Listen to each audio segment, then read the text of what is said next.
Runaway Robot.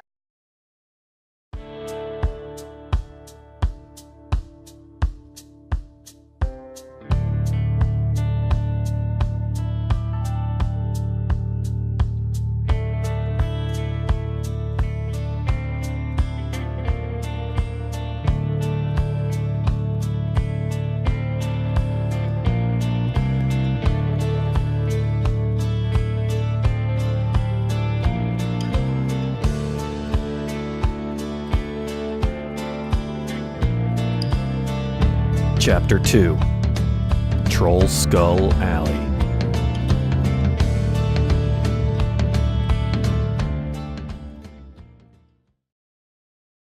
What are you rolling?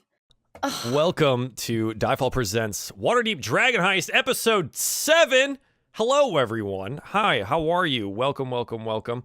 So I was just asked, and if those of you guys missed what I had been doing previously to this, I was explaining some of the pieces of dark matter, a D&D 5e adventure world realm spacefaring thing. And they were asking me, why did I roll 10d10 plus 200? Well, that's because that's the amount of damage that a void-powered warhead deals times 100. So take 258 times 100, and that's how much a void warhead deals. So it's 25,800 damage. I hate that. And in a 10-mile radius, vaporizes pretty much everything. So we were talking about some spacefaring things because, relevant to that, on April 30th at 7 p.m. Eastern Standard Time, this cast here, Dragon Heist, will be meeting our cast from The Aspects in a multi-dimensional romp across dark matter, which is going to be interesting. We'll do a little one-shot with that. Everyone will meet up. It'll be a huge team-up deal, and I'll have more players on screen than I've ever had before, and that'll be really interesting. But anyways, yeah, that's why I rolled 250. It's called mega points of damage. So if it's something has like mega health points or whatever, you multiply it by 100. So there's like void dragons that have like 4,000 health. So that's pretty cool. There's also space sharks. You should read about space sharks. Freaking neat, man. It's a great little deal. So we were going through that earlier today. If you are interested in picking up it's currently in beta. If you're interested in picking up that, the Dark Matter book on PDF, you can go to the store.magehandpress.com. Use the code RunawayRobot, get 15% off on it, and you can find it there. You can also go to their backer site, and if you want to go ahead and pre-purchase the hardcover copy, that'll be out in July. So that's what we were doing earlier, and that explains why I rolled so much damage. That's technically 100 times less than the damage that actually is. But yes, welcome everyone. How are you? So we were kind of trying to figure out what happened last time, but before we do that, let's go around the call here and see how everyone's doing. Dungeon Dame, you went on a little vacation this weekend. Would you like to talk about that? It was just super relaxing. We went up to Whistler with a few girlfriends of mine and stayed at my fiance's parents' timeshare. So it was super cheap and just super chill. We went out for dinner, did some walking around, looked at a pretty lake, which I sent you guys pictures of. Mm-hmm. And that was about it. And then we drove home. Awesome. It was very pretty. If you guys are in the Discord, go check out the picture share little channel, and you can see where Dungeon Dame dropped very pretty pictures of that lake. And indeed, it is gorgeous. So glad you had a good time. Yeah. Mike, how are you, Yo. bud? What's going on? How you been? Doing good, thinking that I chased all the gremlins out of my computer to now we can have functional internet and play this game without having to swap between phone and laptop and desktop all in one game. To be fair, it worked out, and I'm okay with that. But yes, I'm glad that you've cured the gremlin problem that we can see. Yeah, hopefully it all works out over the course of the show here. On this holy day, pray that the gremlins on stay this away. holy day, please remove gremlins forever. Amen. Okay. Stella, how you been? What's going on? Hey. Besides us playing way too much Minecraft on Friday, how have you been? Oh my gosh. If you guys are part of the Salt Factory and you want to get in on this Minecraft stuff, I highly recommend it. It's really, really fun. Just have to message my girl. I hope I'm pointing the right way. She's actually the opposite direction. Yeah. Other than that, I've just been doing my Wednesday art doodle at my channel. I do doodles and D&D at Stella Luna on Twitch here. Other than that, I just hang out with these wonderful folk. That is bold of you to call us wonderful, but thank you. Oh, Bravo! You had a little bit of an adventure yesterday. You want to talk about it? Sure. I went to the Ren Fair. It was really fun. I tried to sneak in as much Ren Fair time as I could after work, and it was lovely. I met Danny Sexbang, who was super tall and super nice and sweet. I watched some jousting. I lost my voice. I took my mom. It's very fun. I flirted with the biggest, Scottish man I've ever seen. He was carrying a big axe, and I'm pretty sure I'm gonna have to go back for him tomorrow. But yeah, no, it was very fun. So I gotta get that one. That one. I gotta go get that one. That one. Yeah, I'm gonna be back for him next weekend. For sure. I know where he lives now, so. Oh, that's awesome, Daddy. Anyways, but I play Minecraft with everyone here too, so that's been fun. I've had to miss the last couple nights, but yeah, like Stella was saying, if you wanna hop on and join us, just send me a DM through Discord, and I'll put you on the list if server is willing. But yeah, if server is willing. Yes, Bravo is the server. Praise be server. You must follow the rules of server, and likely sacrifice something to server to be let in at this point. So good luck with that one. But yeah, it's a great time. You should join. It's gonna be awesome. Excellent. That sounds good. So let's go ahead and kick things off, because we are starting at 4 today rather than earlier, and I don't want to miss anything from Game of Thrones tonight. So let's kick this thing off. Who wants to roll to see who does recap today? The way you phrase that makes it sound optional. It does sound optional. Why did I roll? Not optional. Not optional. Yeah. So roll me a d20. Let's see what happens here. That's a 9, a 6, a 20, and a 6. We might have a roll off depending on where I roll here. 14. I believe that puts... Nope. Cry, that's 5. Yep, Cry. Closest? Yep. Oh, yeah. Because Varys is 6 off. Cry, you're 5 off. So, Cry, why don't you give us a little recap? Putting you front and center. Let's see what happens. What happened last time? Okay, so... Cry went shopping. She remembers the many colors in the fun store with the man who just kept talking to Malia. She felt lost, but she just picked out whatever she grabbed, and it fit, and they fixed it so it fit. She also got fun heels, and she liked that. She also remembers going home and hearing some I almost said hobbits. Halflings. Close enough. Some halflings talking shit. But she didn't want to be too much of a bother, because she most definitely wanted to go home and water her plants. Cry also remembers a man with a mustache who really freaked her out, and she couldn't understand why he was shaped like that. But he had a cool hat on. Cry also remembers a very, very dashing, sweet, handsome elf boy. Elf boy? Elf boy, who his name was something about stars. She doesn't quite remember that one. She just remembers the fun color of his hair, which was strawberry blonde. Cry also remembers the fact that we have joined every faction that we talked to. And she's a little nervous for how that's going to turn out, because she's never joined anything other than this fun little troop of people. But she knows that everyone's a lot smarter than she is, and they obviously have made the right decision, and she's just going to follow it. So yeah. Did I miss definitely anything? Made the right decision. Thank you for your recap. Wait, who was the guy with the mustache and the hat? Is big that man. Mert? Big That's man. Mert. Yeah. Okay. I was like, I couldn't tell like why he was shaped like that. I was like, it's got to be Mert, right? Gotta It's be got to Mert. be him. Yeah. Okay.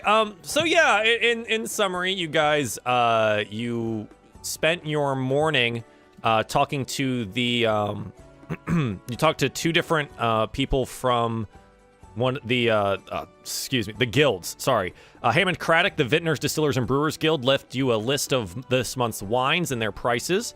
Will and Hamhand, the Guild of Butchers, stopped by, and you sort of cut a deal with him. We'll see how that works out. You were then visited by Sergeant Alice Stone, who had been tipped off about demons being located in this vicinity, and you are now permanently banned from Froon's Brews. So yeah, the party's banned from Froon's, so that's interesting. But you didn't get charged with anything. They didn't fine you. They didn't take you to the magistrate or anything, so you did talk them out of that, but you did have to. You're now banned from Froon's. Let's see, what else did you do? Biscuits. You let Vajra know about the mission status. So there was that. You then went to Pietron's Clothiers to buy the fine clothing, and that's where everyone got their nice clothes. The yellow suit for Varys, Malia's new hat with a feather, and everyone looked all nice and pretty for the opera. When you went and stopped at the Yawning Portal, met Yagra, and Stonefist, and Davil Starsong, and accepted a mission from them.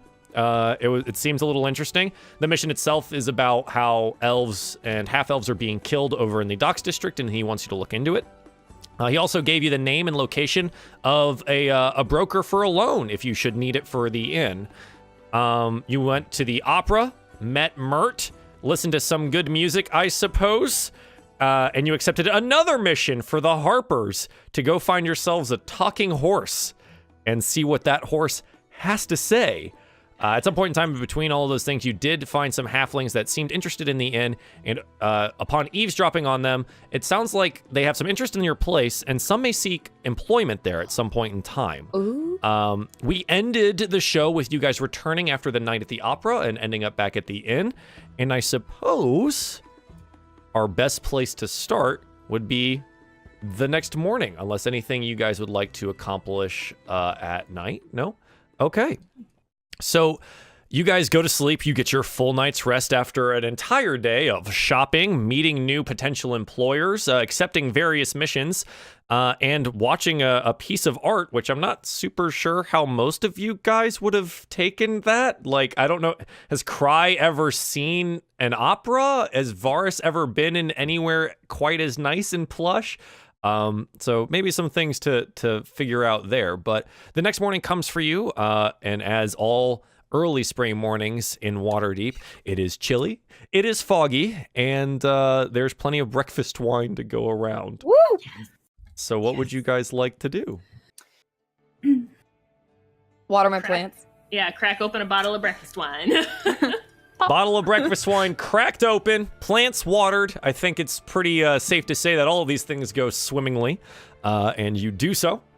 I think Malia would try to strike up a conversation with Mina over breakfast wine. What did you think of the show? Do you think something could be more boring? Ugh. He couldn't even understand what they were saying. It was just noises. What have you, Varys? Oh God, yeah. How would Varys react to that? Yeah, I think he would also find it just like It was a nice place. It was a nice building, and I liked getting to wear a suit. But I don't know what happened. I don't know what I was watching. There was a lot of people jumping around and singing about a thing, and I don't know. Yep. Cry? Okay. You just hear Malia slowly breaking his spirit. Yeah, deflating a little bit. Yeah. This is super. Cry's gonna so nice. recognize that and go. Like, she's got a rat in her mouth. Her belt rat? Yeah. I think that's her second belt rat. I should probably start marking those down. Yeah, I think you had 3 total or something like that. I had 4. You had 4, okay. And you threw 1. 2. Oh, now I only have 1 rat So snack, you have 1 guys. belt rat left. Kigs, give me more rat snacks. Unbelievable. So, What did you think of the show, Amalia? it was alright. It's all right if you enjoyed it. We don't have to like the same things. Oh, but there was so much emotion, and you could hear the heart singing with the notes, and the drama, the color. It was a dance of its own. Yes. Perhaps I did not Yes. understand it word by word, but cultured. Well, I'm glad you enjoyed it. Glad we could all do some things that you liked. Yes, it was memorable for sure. Davil! That's his name. Yeah, good job. I did say that about 5 minutes ago, but hey, it's cool. Yep. I like to think that Cry just like yelled that out with Ratner. Devil! That was his name. That's canon now. Cry is yelling about Davil Star She's Song. got a rat halfway in her mouth. She's like, Davil! Yes, Davil. Perhaps this is a good time as any to speak of Davil and the others that are quite interested in our party here. There's so many. Why is there so many? It appears that We have a lot of new friends. It's nice. Indeed. I would not consider them all friends. Be careful with that, Varys.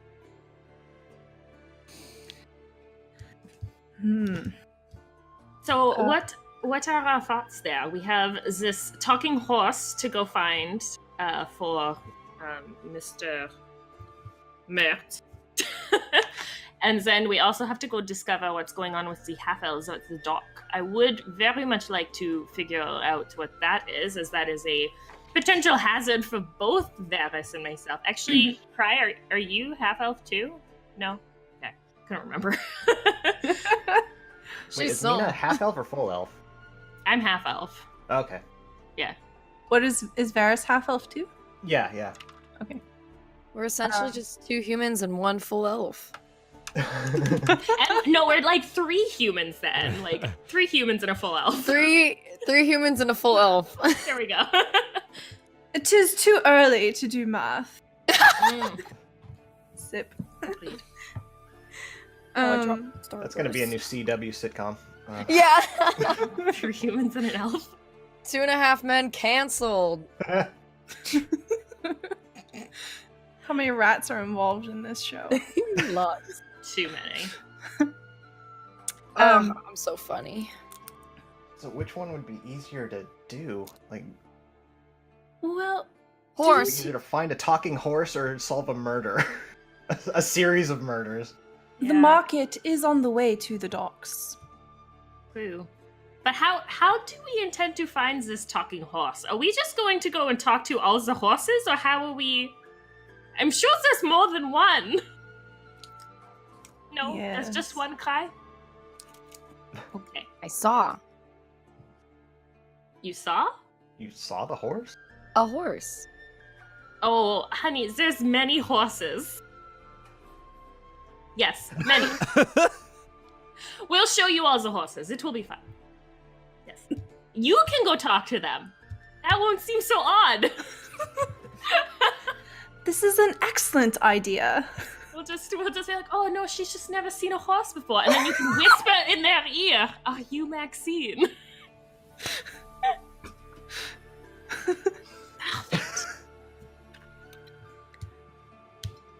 I've never heard a better plan in my life. Mina, you are a woman of insurmountable intelligence. Good work. Don't ask me before my breakfast wine. The breakfast wine that does it. It's like coffee.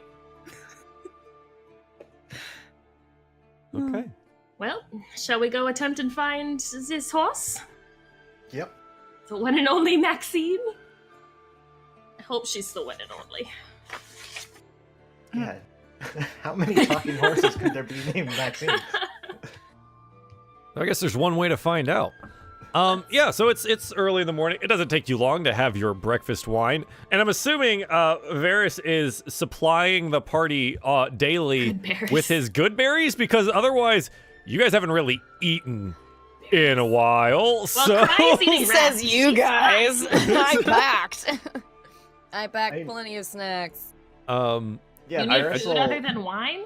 Varys will, like, every morning, I guess it's only been a couple mornings, but yeah, he'll kind of supply a pile of whatever he has in his snack pouch for food. There'll be good berries in there, but also like chestnuts and whatever crumbs of garbage he might have found, or leftovers of whatever. An old crayfish claw from like a week ago. Yeah. Well, so there's Trollskull Alley is not in and of itself it's not isolated, right? I mean, if you really felt like it, you could walk down to your local baker or like a street vendor that has fruits and vegetables or something like that, and you can purchase these things. And what I find is that players and adventurers alike sometimes don't know the value of a gold coin. A gold coin will get you like 25 loaves of bread. So like take that into account, that it's like probably even more so. It's like 2 copper for like a loaf of bread, and like 5 copper for like an orange or something. It's not like hyper expensive to go get actual food. I want to ask now, you guys have been in the area for a while. Do you think that like after your breakfast wine, you guys, before you head out, you stop at a street vendor, you grab a couple things to eat, and you continue going? Meat? Yeah, I mean, street meat. If that's something you guys want to do, yeah, a gold coin is a day's worth of meals. That's 3 meals. It's a day's worth of meals for a gold coin. So you're more than capable of being able to spend for that if you'd like to now. And essentially we can just start saying that that's happening until you guys are like, the inn is stocked, and maybe you have a cook that like makes stuff for you on there, like as you pay them and whatever.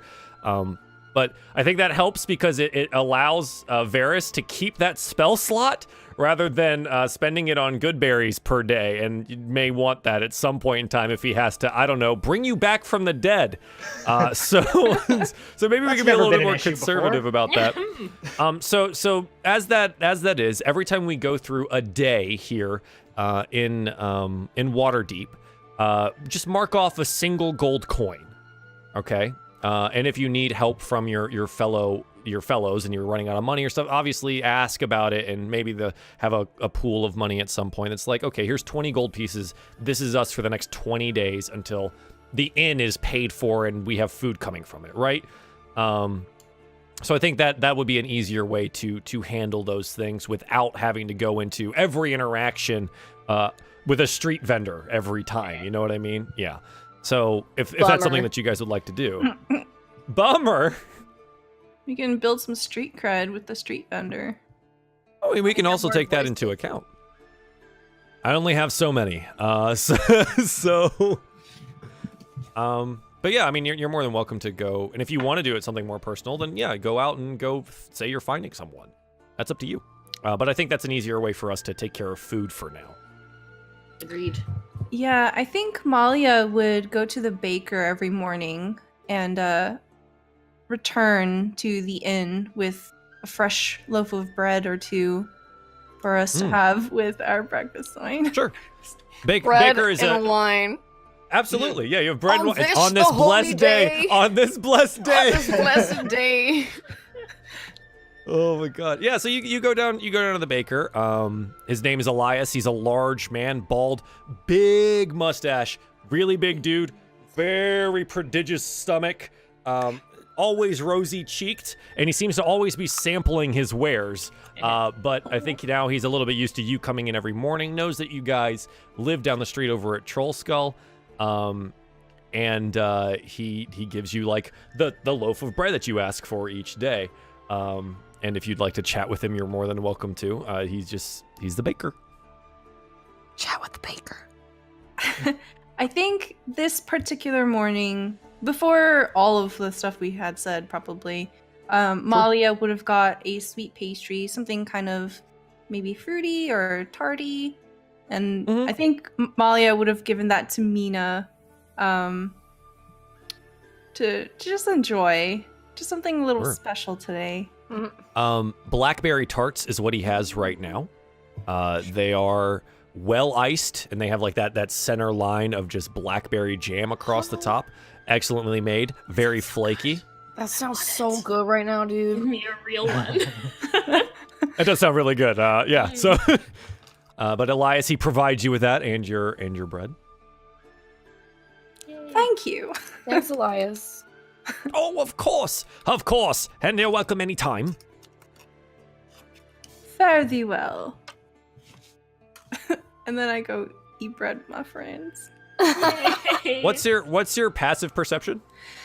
A million? No, it's 14. You say, wait, it's 14? 14 passive perception. Oh, plenty. You totally notice him stuff one of these blackberry like tarts into his mouth as he like hands you one. He's trying to do it sneakily. Like when he reaches in for one, he grabs the second one and eats it and hands you the other one. She's like, wink. And you see him like and like finish the blackberry jam. At least you know they're good.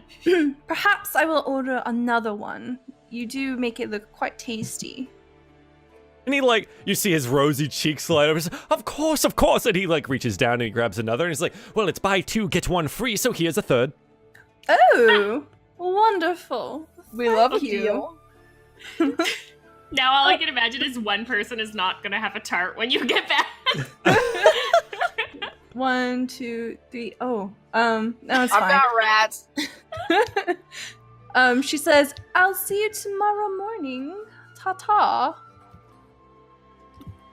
And then, he gives a slight nod, yeah. yeah. And then when Malia gets back, she'll hand them out. She's not going to eat one. She'll give one to everybody else. Aww. Oh, so sweet. Varys is gonna give Malia a little hug when she gives him his. Aww. So cute. Okay, pat, pat. Yeah. Jeez. Cry. You've got Does something Cry eat it right the same here. way she eats the rats? She eats everything the same way, no matter Wait, what it does is. she have the pastry in one hand and the rat in the other one? I don't know. I think she Double ate the rat first, and now her hands are just covered in. Would it even bleed anymore?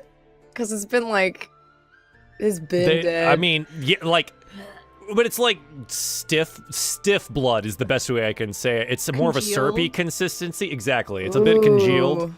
So it's jam-like.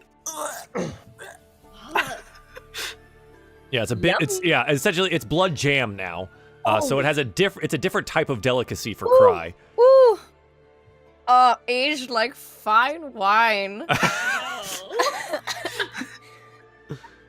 It's like kombucha. It only gets better the more you let it sit out in the sun. Oh, that's gross. Okay. No, thank you. Nope. Oh. Nope. Yeah, so you share your breakfast wines with each other. And the day is yours. What would you like to accomplish? Well, it's time to go find a horse. Time to go find the horse. Gotta go see Sure. a man. Time about to, horse. time to see a horse about a horse. So you remember that when the horse was mentioned, Mert did say that more than likely Maxine would be one of the drays, or one of the mares pulling a dray around the market. Yep. I think our plan is to hit up the market, kind of survey around, and then, you know, maybe if we succeed, we'll head down south to the docks. Sure. So you head to the market. You step out into the day here in Waterdeep. Yeah, so you walk down to the market, and again, you guys, unless otherwise specified, are pretty good about waking up early and proceeding with the day early-ish. So that being said, the market is essentially just opening up. People are just unshuttering, just pulling back their the drapes and setting their wares for the day. Again, you see various different trinket shops, a Waterdeep souvenir shop, fruit vendors, vegetable vendors, people selling meats, full like chickens, hogs. Some people are selling horses or cattle here in the market. The market's a large place. But what you do see are the drays. And I think I did show a picture of drays last time, but again, I'll pull that up again today. No, you just described them to us. You said double-decker bus and you left it to our imagination. Okay. Sorry, I don't have a picture of a dray. That's my bad. Rude. Why? What is wrong? You're the worst. I lied. I have one. First, we all decided to wear hats, and you'll wear. I lied. I have one. Oh, okay, that's so this here, that's a dray. You see that? I know it's hard for you guys to see it on stream. I can't really make it much bigger, so I apologize for that. But this is what is known getting around. So that like double-decker carriage-looking thing on the left there, that is a dray. So you will see these meandering their ways down the larger streets of Waterdeep. And so there's a large street that encircles the marketplace as well as goes off, and that would bring people here to go shop at the market. So you're looking for one of these drays and a talking horse named Maxine.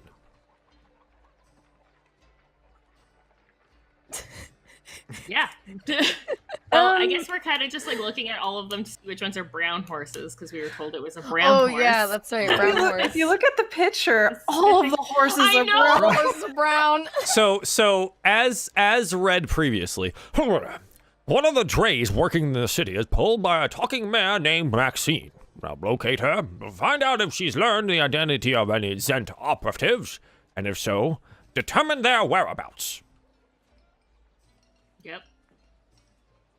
Thank you for rehashing what we were supposed to learn. It's okay. It's okay. Note taking is important. You know I'm stupid and I can't write. Hey, you know I can't. This doesn't help sometimes. Yeah. Hey, I take notes much the same way. It's fine. Luckily, I have it all right here. So yeah. Well, thank God. You're looking for a talking mare named Maxine. All right, Cry. Any of these big carriages that has a horse in front, just go slowly approach the horses from the front, not from the back. They'll kick you. The side is fine too. Yes, where they can see you. Yes, okay. Go. Just gonna Go. this little rat of a woman goes scurrying into the street. Okay, she's just gonna Just you approach the first dray you see? Yep.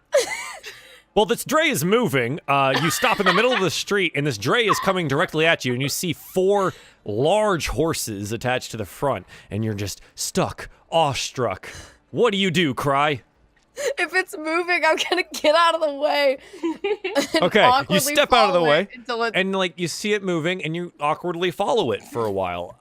You move just as quickly as it does. Eventually, it does stop at what looks to be what we would call a bus stop for the marketplace, and there it stops, lets off its passengers. Some new people get on, and you have 4 horses there.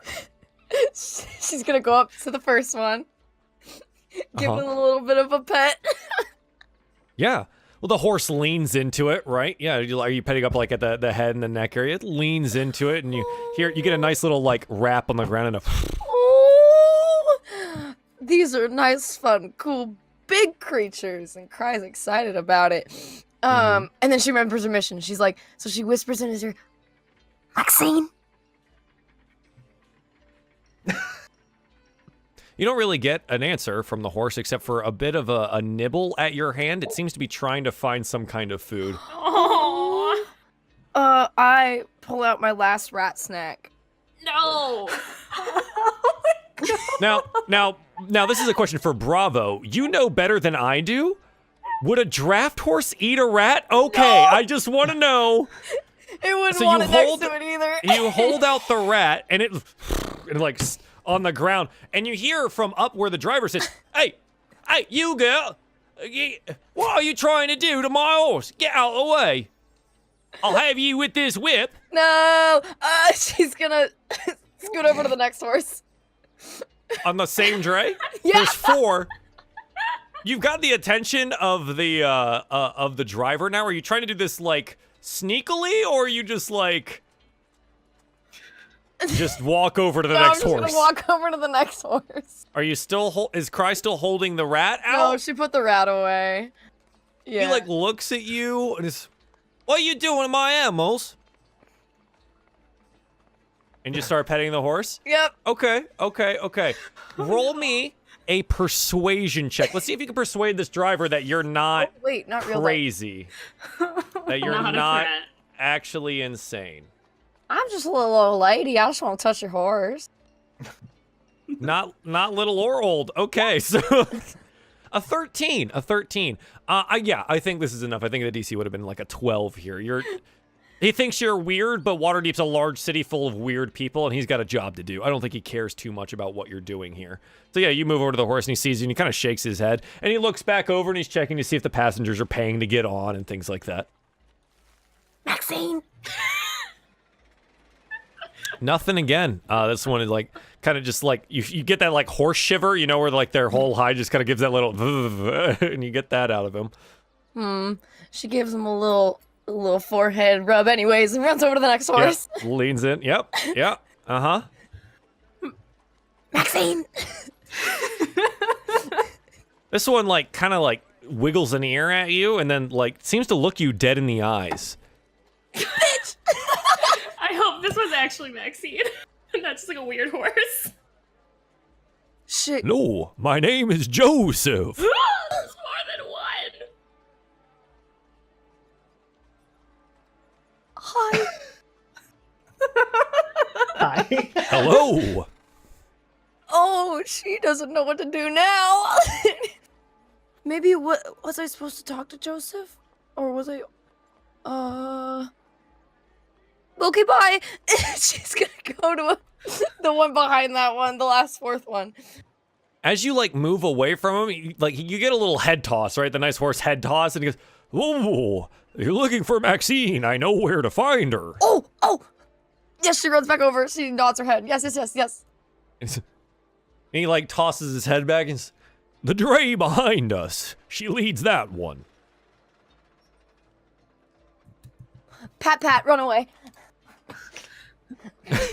Yeah, and so we like linger on the horse as we watch as Cry just like sprints off in this direction, and we linger on the horse and just kind of puts this down, and the horse turns its head over to the one next to him and goes, "Humans."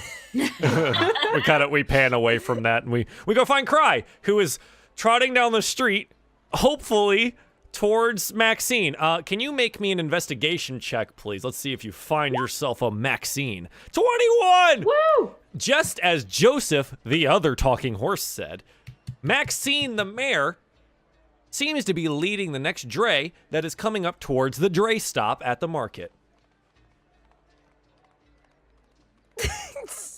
She's just waving at the horse. She gonna wave and go up to Maxine. Yeah, sure. You approach the lead horse. Are my friends have they been watching me this whole time? I have no idea. From Friends, a distance. I was about to ask that too. Friends, where are you? Yeah, where are you? Molly is leaned up against a building. She's just watching, just like. It's been very entertaining, honestly. Sure. She's gonna point.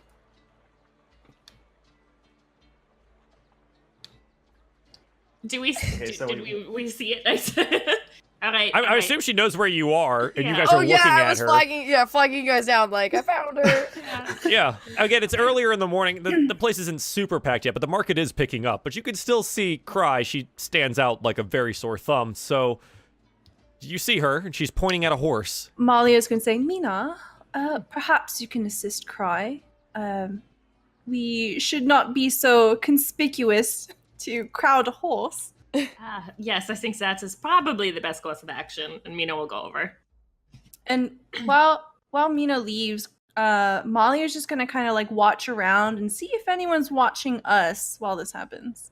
Can you make me a perception check, please? Perhaps. Boop. Boop. 14. You notice again that the market is beginning to pick up. More and more drays are starting to move people around the city, as well as the smaller carriages that like carry 2 or 3 people, seemingly important noble types or wealthy people moving in and out of, or moving through the city. Excuse me. Let's see. Let's see if you see this. D20 setting the DC. 18. Okay, so you missed this one. The luck of the roll. It doesn't look like anyone's paying too much attention. You do notice that the driver of the dray that apparently Maxine is at is a female human and is looking kind of askance over at Cry. Hasn't said anything just yet, but it looks like she's definitely interested in why this person is next to one of her horses. Okay. I'm just petting it. I'm not talking about no spy operatives, no sir. I'm just petting your horse. I ain't talking about no spy operatives. And I think Molly yeah, is go ahead, Molly. going to elbow Varys and be like, quick, distract the driver. Oh no. This can only go one way. Yeah, Varys, what would you like to do? Hey, Varys is just gonna give a thumbs up and go out in the middle of the street and go, "Hey!" So I'm like, you're like in front of the horses, where they've like kind of pulled up to stop. Like kind of off to the side. Like I guess in my head, Cry and Maxine are on one side. Varys goes to the other side of the dray. Sure. But yeah, still kind of in the middle of the street and just puts his arms up and yells, "Hey!" Yeah, immediately, Molly, you definitely notice this as you're watching, that the driver looks down and as the reins and goes, "What you want?" He didn't think this far ahead. He just kind of looks back towards Molly like, "What now?" Molly, the horses continue to move. Oh, they're pulling- moving. They're Oh, pulling God. they're pulling up to the dray stop at the market. Oh, okay. Malia pretends she doesn't know Varys, and she's just kind of like purposely not looking at him, looking around, just keeping an eye out. Oh my god. Has Cry just been like walking and petting this horse? Like, or has she been like, what has she been doing with these horses? She been keeping up. Yeah, I mean, I think at this point in time, you make you're there over by Cry. Yeah. And they're still walking. Yeah, I mean, they're slowing. She's definitely slowing them. They're pulling up to the stop where the one was before. You see now we get the shot of like the other dray having pulled off. It's maybe about 30 to 40 feet down the road now, and the horses stop, and Cry, you stop with the horses there, and Varys is off to the other side, and let's say you guys are on the market side, and Varys is off on the street side. Hello, Maxine. I'm gonna look like I'm talking to Cry, like stand next to the horse, but kind of like don't look like I'm making direct conversation with the horse. Look like I'm talking to Cry, and just be like, are you Maxine? So the draft horse is a large brown mare. Has a white strip down the center and a long mane that is braided up and pulled backwards. And the horse looks at you with interestingly intelligent eyes and says, "Yes, my Maxine." Hello, Maxine. We have been sent here by Mert. He has sent us to have a conversation with you. Is it normal for us to have a conversation Mert, with you? I know Mert. Are you saying you're a harper? Oh my god. Potentially. We are new to the city, and Mert has asked us to do new some work for recruits! him. And she like Yes. tosses her head a little bit. Roll me a persuasion check, Love please. her. She's so cute. I'm giving her pats. Right? Good pats. Oh, I don't What have was my that, character Stella? sheet open. Didn't we get pins? You do have harper pins. Okay. You said persuasion? Yes, please. I've a got 13. advantage on, sorry. That's fine. A 13 is just enough to convince Maxine, the draft horse, that you are indeed at least Harper initiates. And she goes, "Oh, yes. What is it?" Well, Mert asked us to see if you had any information about any. Sorry, did you say Zentin operatives? Yeah, so Zentarum. So Zentarum. Right. So the Zentarum are the Z guild, and then the Xanathar guild is the X guild. Okay, good. Because I wrote a Z, and then I was like, maybe it was the X. So Z guild, not X guild. Yeah. He wanted to know if you had any information on them. Yes. I recall giving a ride to a sun elf and a half-orc bodyguard 2 days ago. Picked them up at an intersection. I don't recall which one. But we dropped them off at the yawning portal. Oh, God. They talked about hiring spies to root out the Xanathar Guild hideouts in the city. I love Maxine.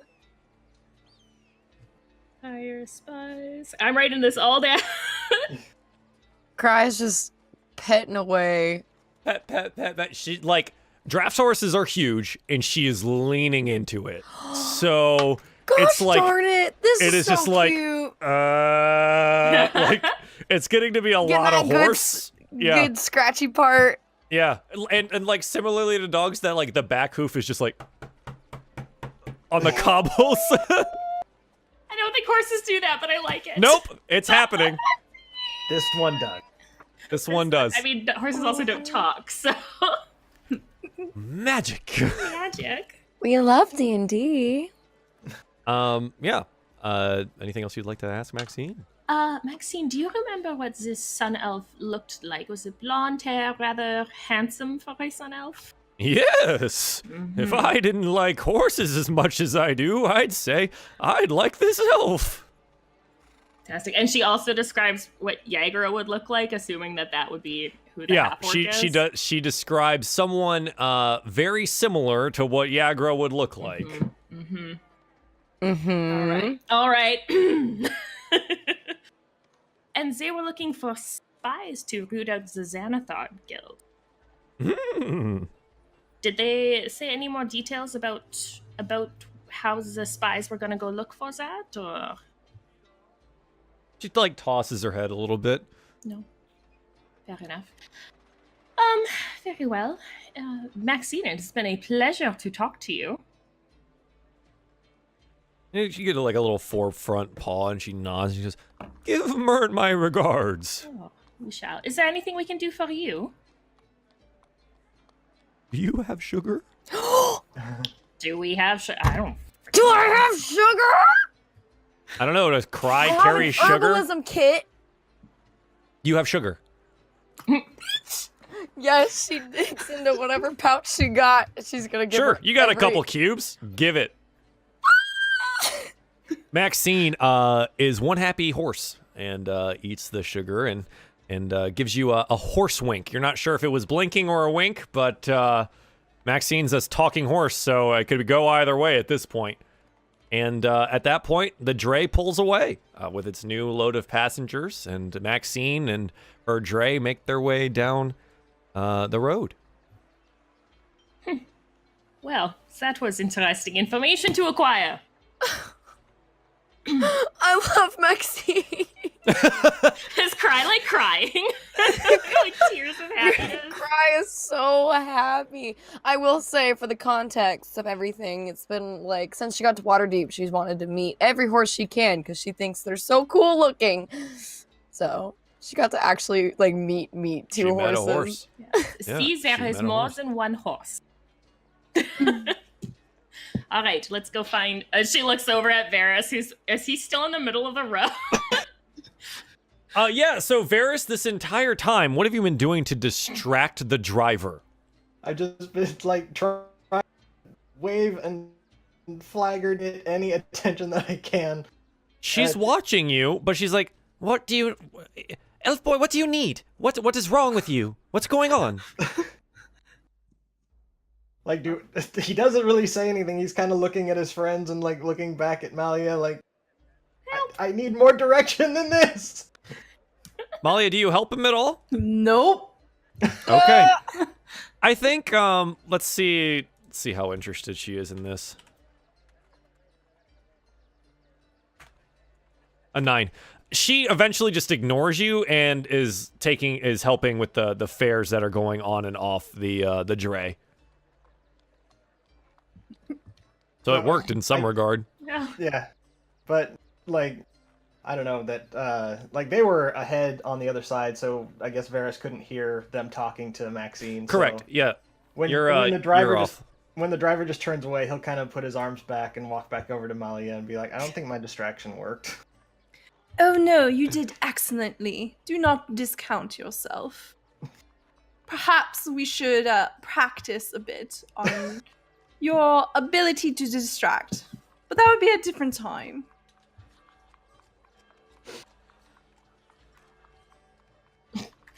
All right, I think Mina's gonna bring Cry with her back to Malia and Varys.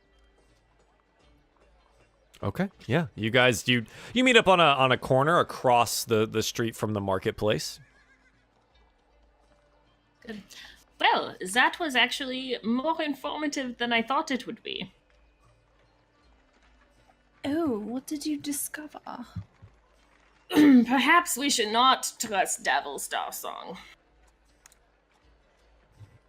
So my suspicions were correct?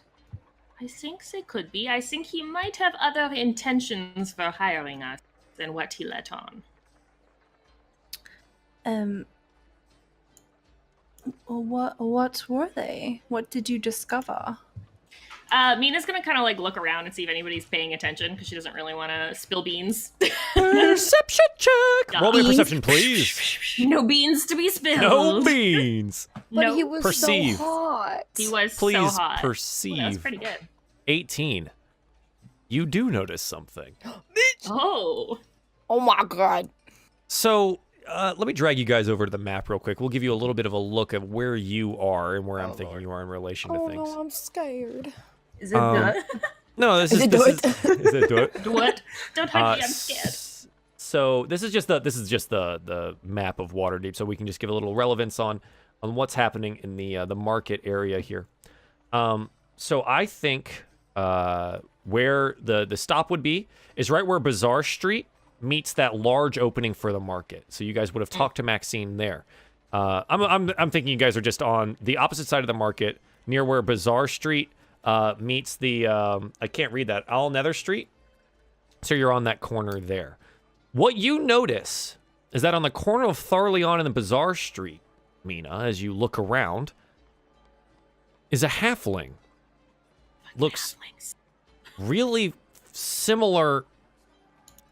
You know what? You're almost certain that's one of the ones that was looking at your inn yesterday.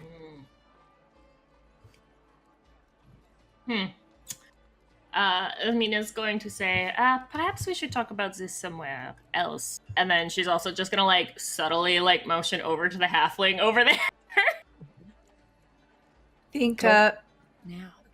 Yeah, don't look, but But The entire party looks comically over at the halfling, totally making themselves known. The halfling's eyes go really wide and he trots down the road. after him. I think it's safe to say that Malia, being a spy, would be able to pick up on that. And Sure, she yeah. kind of like fixes her hat, and she like kind of like peeks a little bit while she's fixing her hat. Has Yeah. a quick look. Mm-hmm. Confirming, that is definitely one of the halflings. One of the ones that was just like the one that was leaned up against the barrel yesterday when you had Kiggs go take a look. Kigs. Kigs. Wait, don't eat Kigs. Delicious Kiggs. No. All right. What would you like to do about this halfling, or nothing about this halfling? Yeah, did we chase him? I don't think he actually ran away. No. No, you didn't actually. I was making a funny. A tee. He's still there. You were tee. Yeah, Mina, you've noticed, but like you kind of were just looking around and you've seen him, but you're pretty savvy. He doesn't notice that you've noticed, at least that you can tell. Nice. Perhaps some privacy might be exactly what we need. Indeed. Where would you like to go? Like, do we want to go back home or do we want to start heading to the docks? I feel like the docks is not a safe place to talk about this either. Yeah, the docks. If But it'd be we're fun. having suspicions about the guy who sent us to the docks or sending us to the docks, maybe we shouldn't head right there. Then we can beat him up. Well, let's see. You're near the market in the Castle Ward district. There's plenty of places that you could go. Zoblobs. Zoblobs No. is much further south. Only because he's connected with the Xanathars, and we that's don't wanna- right. Mina is not down to go there to talk. Yeah, so in the Castle Ward, there's a bunch of inns. There's some taverns. Is there anything? And there's fest halls, but they wouldn't be open right now. Perhaps maybe like a tavern they can go grab. Well, what time of day is it? They've already had breakfast. I feel like it's too far from lunch. There's the Crow's Nest, the Dragon's Head, the Elf Stone, the Flagon Dragon, the Mighty Manticore, the Quaffing Quaggoth, Sailor's Own, and the Sleepy Sylph. Sleepies. What's a sylph? Quaffing don't really know. Quaggoth. What the heck I is think a that? sylph is like kind of like a fae or A something. sister I'd like to fuck. Sure, yeah, yes. Yes. Is that what a sylph is? I'm respelling this. There's no more PH and only F. Only So, Nice. I mean, yeah, so each of these are modest. You'll pay like 3 copper to about 4 silver for anything in the place. They're not, overly expensive. Any of those wet your whistle? I can only think of the Flagon Dragon and the Quaggoth now. Let's check out Let's the do sleepy it. sylph. Let's go to the Yeah. Sleepy Woo! Self. All right, hang on. Sylph. Sylph. The Sleepy I think I'm saying that right. It's SLYPH Sylph. The Sure, Sleeping there. Sylph is at the very south end of the Castle Ward, so it would be nowhere near you right now. But, Oh. yeah, Well, sorry. kinda- Here, hang on. Which ones are kind of nearby? Yeah, hang on. Let me look up Quaggoth real quick because that one makes me laugh too. Yes. The I almost Quaffing spat on my Quaggoth. drink. Gosh, all of these are way south.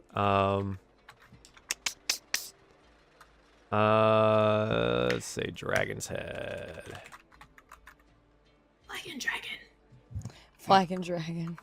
The Dragon's Head is it's not close, but it's at least still in the Castle Ward and not super down in the docks. Perfect. You could make your way over there, a quick walk away, and you go to the Dragon's Head. The Dragon's Head is a comfortable and kind of unimpressive local alehouse, but it's a favorite of the average Waterdavian local, so it's even at this point in the day, those that had worked overnight or whatever are definitely grabbing a drink here. And it's well loved for its cheap ale and heavily spiced coast chowder. Oh. Chowder. Sure, let's go there. That sounds good. If there's booths. There's booths. Sure. Yeah, there's like quiet little closed booths. space. Yeah, we're gonna go Sure. to one of those. Get comfy. You campy and cozy.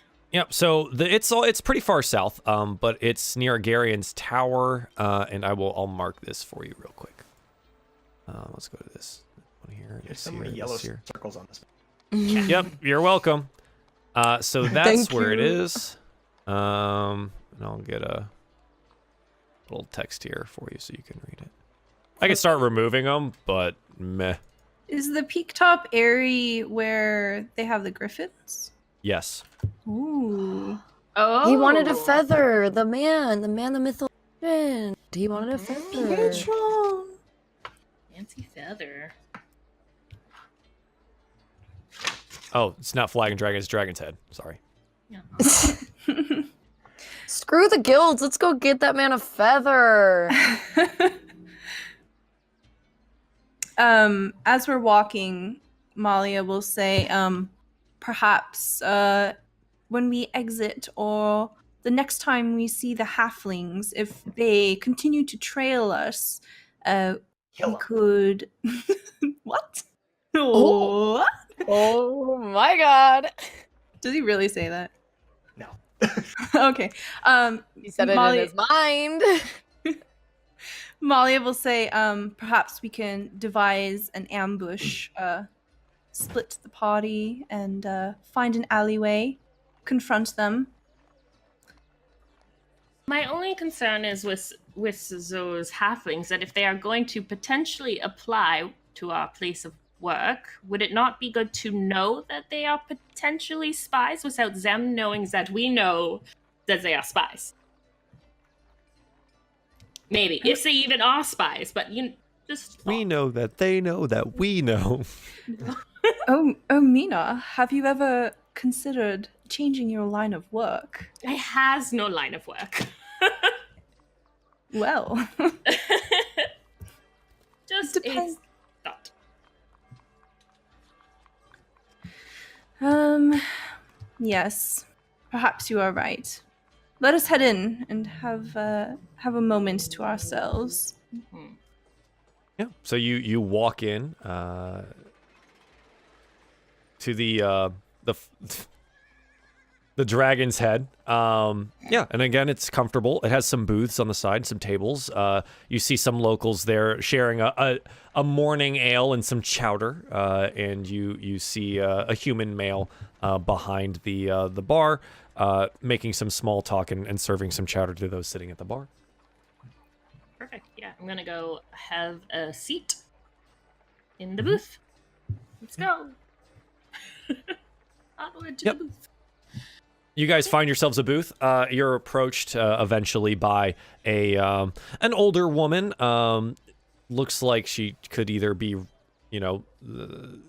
probably the wife of the proprietor here, the owner, and she has gray hair pulled back in a tight bun, wearing an apron and very modestly dressed. And she approaches and goes, "Yes, what may I do for you today? What can I get you?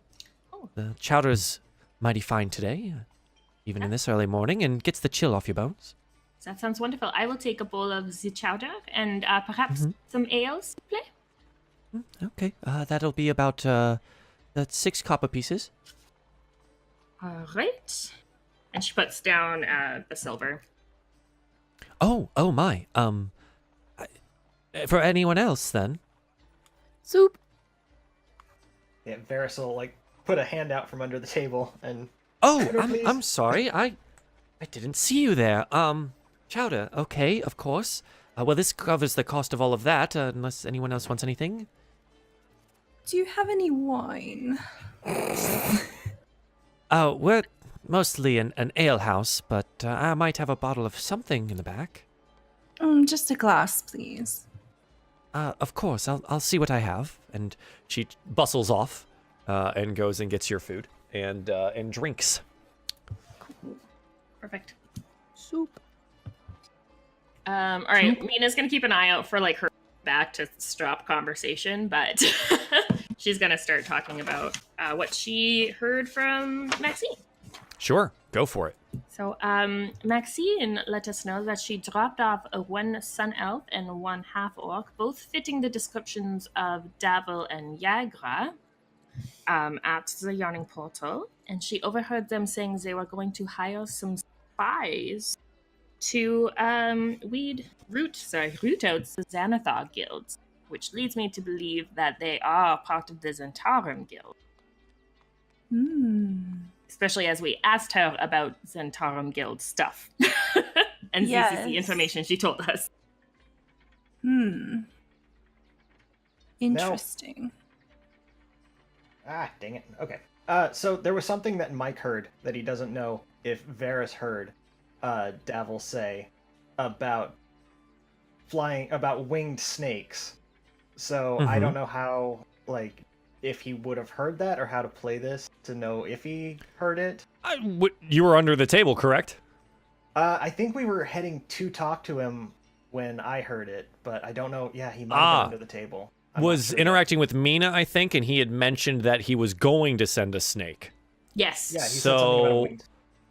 Mina, would you have shared this information at any point in time of this conversation with Varys, or? I don't know. I don't think she really would have thought anything of it, because Varys got like a flying as a message once, so a flying snake probably wouldn't have really, like, he got like a paper bird. I don't know if she would have really said anything about it. I guess, but would Mina have connected it to the other flying snakes you've seen in your adventure so far? Oh, maybe, I guess. Yeah, because there were some... There was the tattoos, the door, the people that you warehouse. found, the bodies, the... Yeah. Yeah, she probably would have then. If she had thought about it. Okay, so Varys, you do know. Okay. So, yeah, then... Because, yeah, that's like the symbol for the Zentarum. Correct. I heard, but I didn't know if Varys heard it, so I didn't know if I should go ahead and play it that way. But, yeah, it's good. like... There's definitely evidence to suggest that, yes, he's part of them. There's lots of evidence now. I see. Oh, I have an idea. What do you think about us telling Mert about Davil, and perhaps we can pursue to find more information about the Xanathar and Zentirum guilds as we integrate ourselves into Davil's ranks on behalf of the Harpers. Oh. Do you think the Harpers are going to trust us enough off the bat to be there to double cross the Xanathars? Or the Zentirum? Sorry, God. If we Who knows at this present point? total transparency to Mert, then I do not see why not. Well, if you think that might work, we could definitely attempt that. Either way, I want to know what's going on with these half-elves at the dock, so Yes. if we can both solve that and put ourselves in a good position with Mert, I don't see a problem with it, as long as we don't get caught. Double agents. Double agents. Oh, I'm so happy. If we are to do that, do you think we should tell Mert about our work with Force Grey?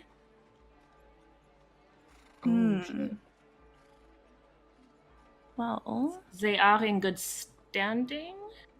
Yeah, the Harpers and the Force Grey would work together in some capacity. The Harpers tend to be, from what you guys would know, a good aligned spy organization, information organization. The Force Grey is like they're the arm of the brain. They take the information that the Harpers have and then work to protect Waterdeep.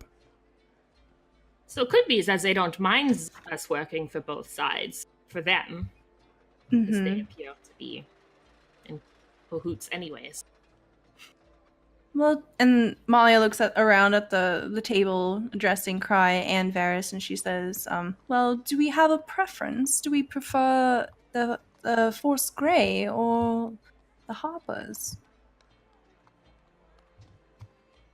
No? Varys was kind of ooked out at the Blackstaff Tower. So he found all that kind of scary. So he's leaning a little more towards the Harpers. Wizard towers, man. They're scary. Freaky. They're scary. Yeah, Mina probably doesn't really care either way as long as he gets paid. And, Take well, that. I don't know about you, but I do have some faith in Rainier, and we did get referred to Mert by Rainier. This is true. And I feel like Lady the Blackstaff had told us that she had heard our name from Rainier as well. Was that right? Yeah.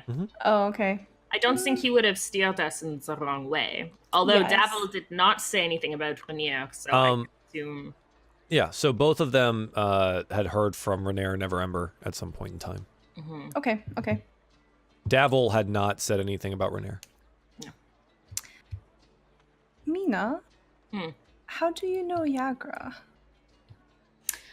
When I first came to the city, Yagra and I were a very one-sided arm wrestling match. And from then on, we just became close. She's the only person I knew before you guys.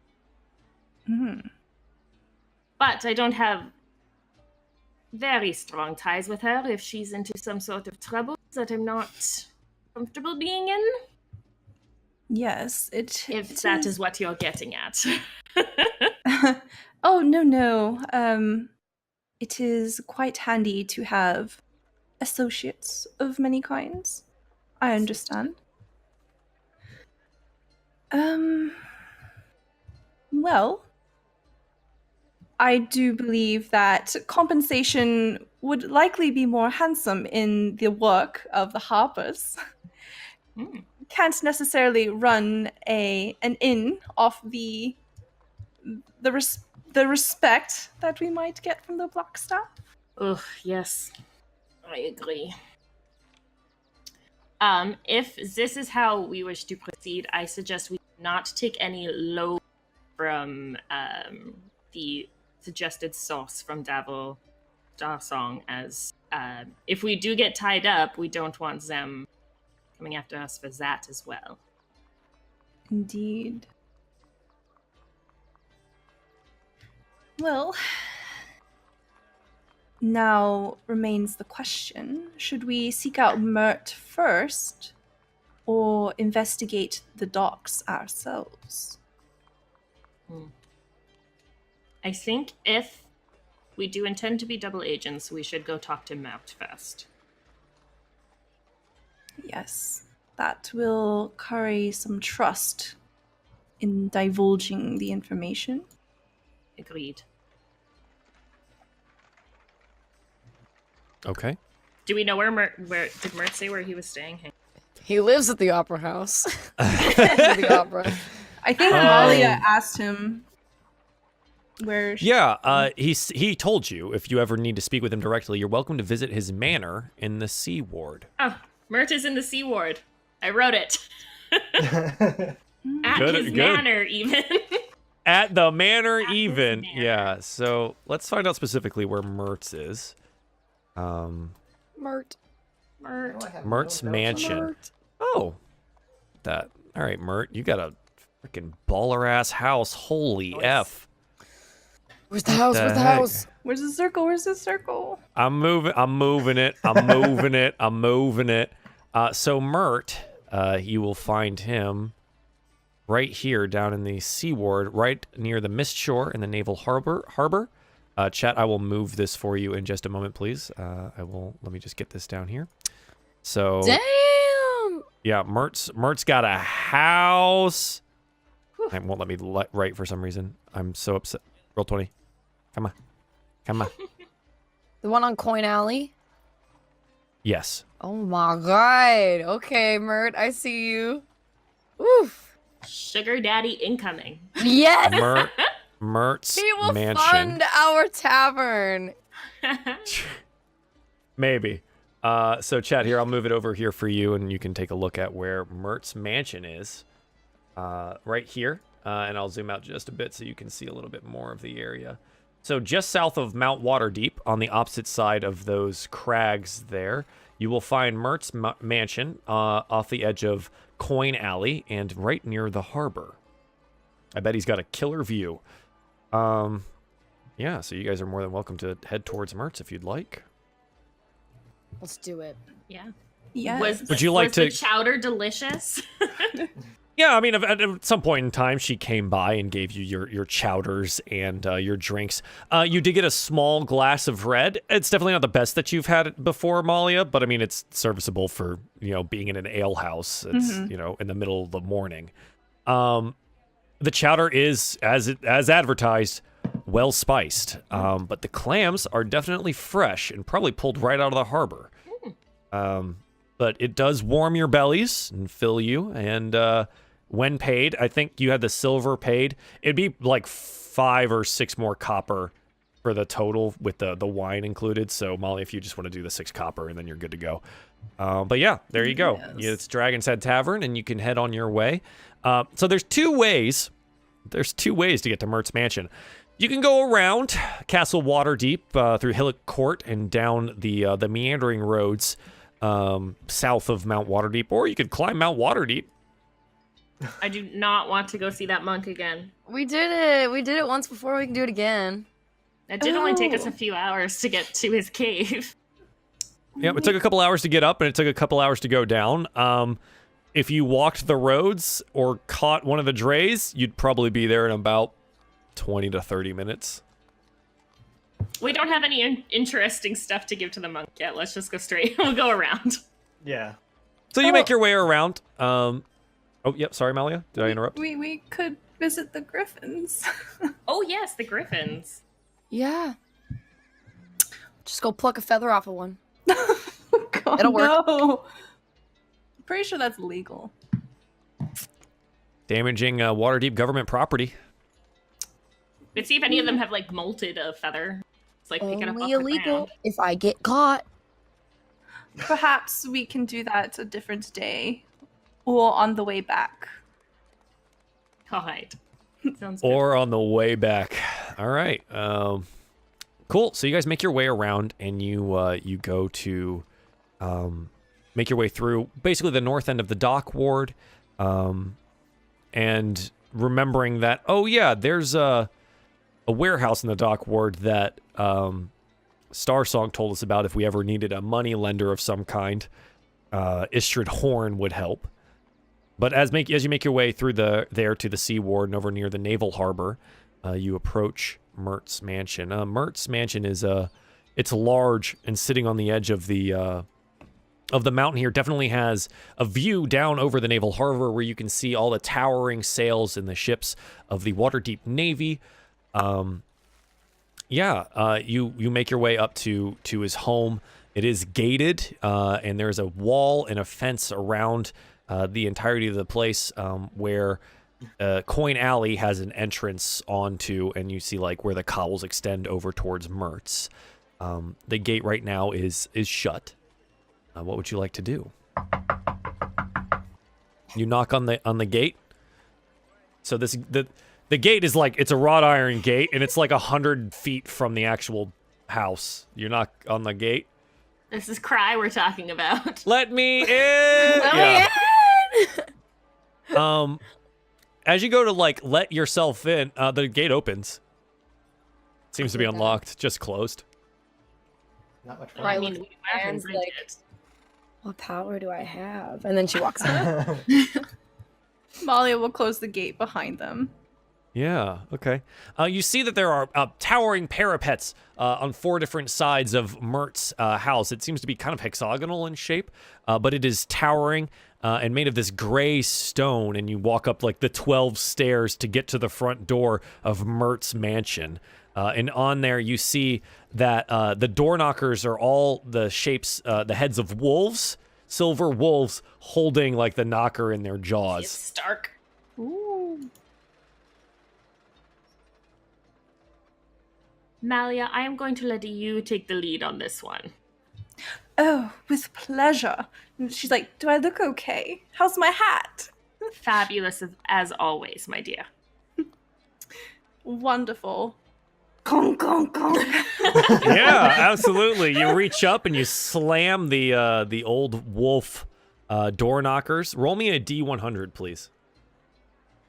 100. This is with vigor. Yikes. With absolute vigor. Whoa! Uh-oh. When the GM laughs like that. By some obscene miracle, the door opens and Mert is standing there. Malia blushes. She just turns red. He goes, what is it? And you see he's wearing like a purple silk robe, and he's got a pipe in his hand and a brandy glass in the other. It's too early in the morning for this. We I was interrupted out at- early dad hours. And he looks at you and he goes, oh, I saw you all at the The opera road last closed, night. at least. Oh my Are god. you- Wide open, baby. Are No, you you're wide looking? open. I Are mean, if you it's looking? open, I looked. Contrast. It seems loosely tied around his prodigious girth. It's the second time I've said that today. Yep. He is a round man. And chat, for those of you guys that maybe don't remember what Mert I don't looks ever like wanna here, hear the word girth again. I'm going to show you Mert. This is Mert when he's fully clothed. This is fully clothed Mert. He's wearing a silk purple robe, loosely tied with a pipe and a brandy glass. And he is at the door.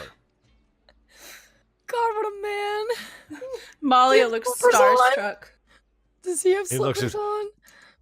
Does he have slippers on? Yeah, no. He's got like And these bunny leather. slippers?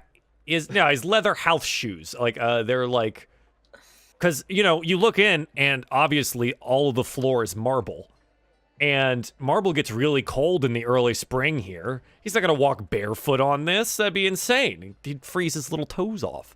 But yeah, he stands there and he's like, well, don't just stand there. Come in. And he turns around and the door is open. Would you like to walk into Mert's mansion?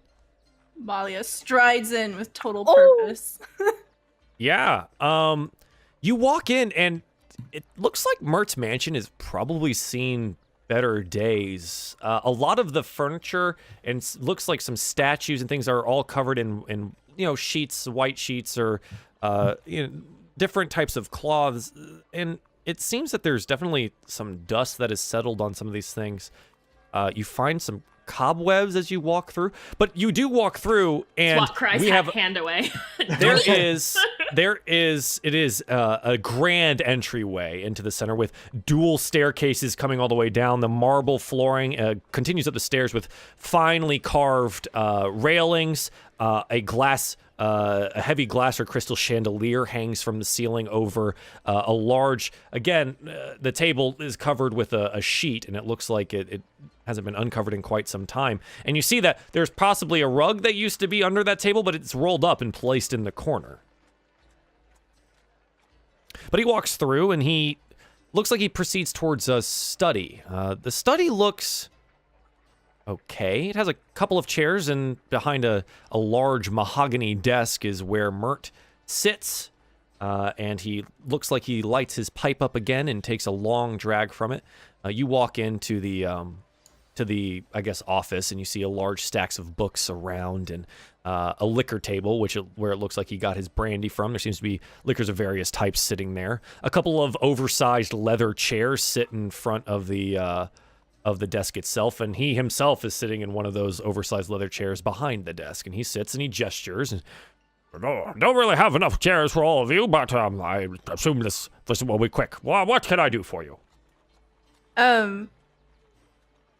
Would I be able to tell what kind of wood the desk is made out of? Roll me a nature check. Okay. Nature. Starts with an N. Oh. A 4. It's wood, maybe. It's dark wood. You think? I could, you're remembering, you're like, there's a reason you went into spy business. Trees aren't really your thing. Is there any oak, mahogany, paintings? birch? Is there any paintings? Yes, there seems to be a painting of Mert, but much younger. And it seems it's off to the his right, your left. Yeah. A large portrait piece of Mert in his adventuring days, wearing a engraved half plate armor, his long brown hair in curls tied back behind his head, a large scimitar at his belt, and he has a helm under one arm, and he's looking off heroically into the distance with one leg propped up over what looks to be a bugbear. DM. Yes. Was he hot? Mert didn't used to be an old wolf. He was a young wolf, and he was a looker. He was absolutely a looker in his time. That's all I needed to know. Malia kind of gestures to the painting, and she says, "Ah, yes. What an illustrious moment. I have heard the story of the bugbear so many times. 'Tis my favorite." He looks up and he goes, poppycock. It's all made up. What? All of it was made up. I never once slayed a bugbear. But a giant or two in my day, I have definitely slain a couple of those off towards the north, and you can find them there. And he takes a long swig on his brandy. Ah, yes. Back in the old adventuring days. Here we go. Malia's eyes get bigger. Me and my crew, we were heading off to the wild north, searching out some frost giants that had crushed villagers under their toe for the last time, and we pursued them relentlessly as a pack of wolves would do, and followed them into an icy crag on a high peak. The wind was fierce that day, and it blew my hair wildly backwards. Important. But I stood firm on the edge of the cliff, and I shouted into the cave beyond, and I said, "You there, giants! You have stomped on my men for the last time." And I drew my scimitar, and you see him, like, from under the desk, draw his, like, silvery glittering scimitar from out, and he said, "And I charged forth to slay the giants there. I lost many men that day." He, like, he drops the scimitar a bit off the table, and it clatters down onto the mahogany, and those of you with a perception of higher than 14, you notice that it actually nicks some of it, and he doesn't seem to care, and he finishes off his brandy and looks at the empty glass and looks over at Varys and says, "You, the one without an eye, you've seen better days. Turn around and grab me that brandy bottle there and hand it here." Okay. Varys doesn't drink a whole lot, so he doesn't really know what's what. So he's gonna turn around and look at the shelf of booze and just kind of. Mert looks at you and goes, "The brandy boy, the brandy," and he's like pointing off towards your right a little bit. The dark bottle, gold filigree around the edge. You've never seen a King's Crown brandy bottle before? What hole have you been living in? He'll grab a bottle that kind of fits the closest description and then The brandy boy, the brandy! Mina's gonna walk over and save him. Yeah. Emptied out. Yeah, I mean, you grab the fanciest bottle on the thing. It's good. Well, at least someone knows their liquor in this house. And he holds his cup out to you. I'll pour it for him as delicately as possible, but also pat delicately. Varys on And the he's shoulder. like, he's watching you, and he's like, and you don't hear him say stop, and you keep pouring, and he's just looking at the glass. When do you stop filling it? When there's maybe like this much left on the top. If he doesn't say stop, like, so it doesn't spill over. To the brim, to the brim.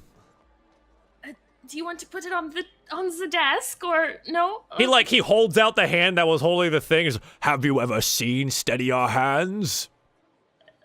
And they shake and tremor. No, you're right. This is the steadiest hands I have ever seen, and she's just gonna fill it to the top, right? Good. At the meniscus. Yes. Like, and he like. Oh, now what's this business about? I could regale you with stories for days, but I have business to do today. This Varys is a is in the sad corner old just clutching man. the wrong bottle that he grabbed. He just feels so shamed and scared right now. I don't like this. I don't like this place or this man anymore. He's a sad Drunken man. grandpa screamed at him. Malia flicks her cloak back and then sits down dramatically. She says, "We have contacted the mayor, Maxine." Oh, good, yes, I remember I had requested this. What did Maxine say? Maxine told of us of two agents that she had discovered, a sun elf and Yes. a half-orc bodyguard, who we believe to be Devil Starsong and Yagra Stonefist. Stonefist. Right? That's right. Yeah, that's right. Okay. Devil Starsong. That old bastard. He's back in town. Interesting. Yes. Aye. Things are certainly heating up in this town, have you noticed? Yes, there have been quite a few dead sewer people in the streets. Sewer people? You know, I had never heard anyone reference them in that way, but indeed they do come mostly from the sewer people. I shall keep this one in mind. There is one other thing that we would like to share with you. Yes. We had, upon a stroke of coincidence. The day before, spoke with Devil Starsong, and he has attempted to recruit us to investigate a matter down by the docks. The brandy glass is placed gently at the table. Can everyone make a perception roll for me, please?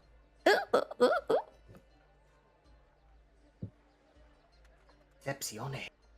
Nope. God. Oh no. Oh no. Varys, what does your one eye see? Yeah, so 19 for Varys. Stella, if you can switch yours over to Yes. Malia. Malia with a 9, Mina with a 5, Cry with a 3. Varys, you notice something. His hands are much steadier. His eyes are clear. It's like he's slightly leaning forward now. Something's changed here. You spoke to Devil Starsong. Well, what did he have to say? He spoke to us of a string of murders down by the docks involving elves and half-elves, and he presented a business opportunity for us to root out the source of these murders. However, Maxine relayed to us that she is under the belief that Devil Starsong wishes to hire spies to root out members of the Xanathar Guild. When Varys notices that he starts leaning forward after already screaming at him, he's not gonna really do anything, but he's gonna get his hand on his dagger, just waiting for something to kick off. With your roll, you notice that he notices that move. Uh-oh. His eyes flick down and Ruh-roh. look up at you, and he's... He stands up rather quickly from his desk and, snatching the scimitar, slams it into a sheath that you didn't see before. And he starts pacing behind the desk. Devil Starsong. Elves in the docks. Well, did you accept the mission? Loosely. Loosely. Well, he'll be wanting an answer at some point in time, and whether or not you've been successful, Davil's not one to wait around. What did he promise you? He promised us dragons. How droll. Everyone wants money. How many dragons? Enough to get our tavern up and running. He raises an eyebrow at you. A tavern? Hmm? I thought you were adventurers, not inn owners. Yes, well, we did do a job for Volo, who had no money, and gave us a tavern instead. Wallow? Mm-hmm.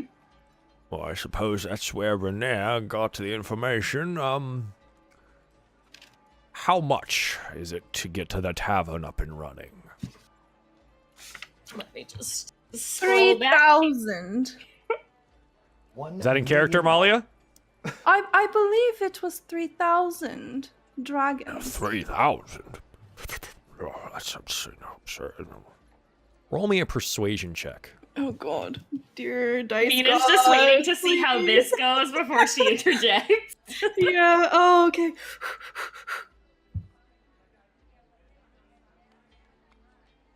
15. Insight is wisdom, is that correct? Yes. Okay. Well, he doesn't have any bonuses to insight specifically. 14. 3,000. Inflation in this city is absolutely obscene. And to be fair, it'll be worse by the summer's end. Now, 3,000. He reaches in and he pulls out a sheet of paper and a long quill, gray, kind of fluffy, and he dips it in and writes it down. You will stop by the bank. There's one down over in the castle wall, and You guys would know where the banks are. Mm-hmm. Give this to them. They will supply you 1,000 gold now, 1,000 gold next month, and 1,000 gold the month after. If you work for the Zentirum and report everything back to me and the Harpers. Malia stands up, takes off her hat and does a flourish and says, "We are at your service." Good. Because there are other missions for you to handle as well here for the Harpers. Are there any other conflicts of interest that I should know about? Well, I don't know that it is a conflict of interest per se, but Force Grey has also reached out to us. They would, you're adventurers. He, waves a hand and says, I will let the Blackstaff know that you work for me now. Very well.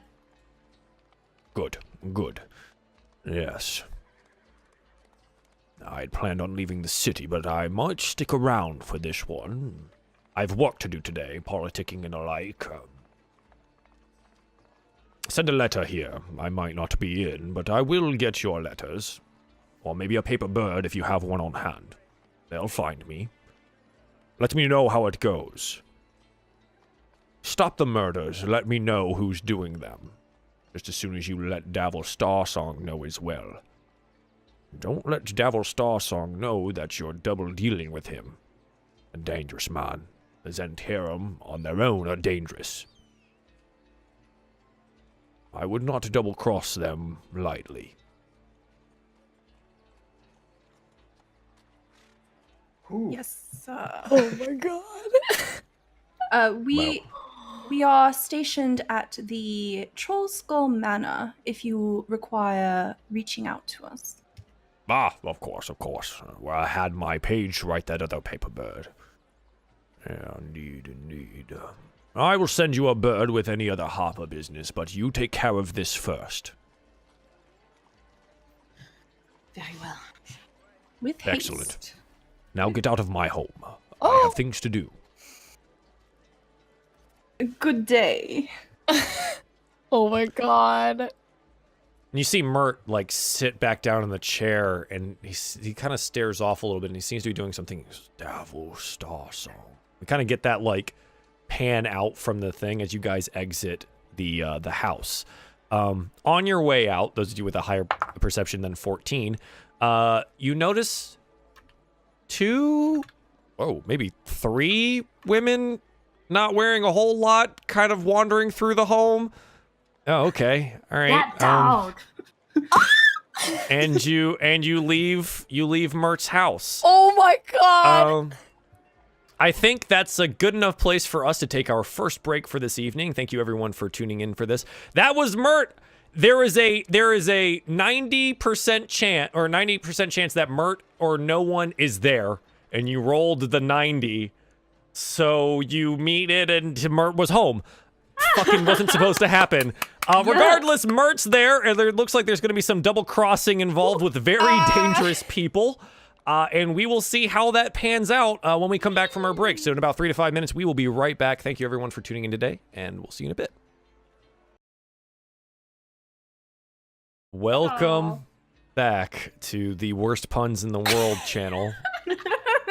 DieFall presents Waterdeep Dragon Heist, where our heroes, in some unlikely shape or form, have convinced Mert that A, they're joining the Harpers, B, they're double-crossing the Zentirum, C, to give them 3,000 gold dragons, and D, somehow not pissed him off.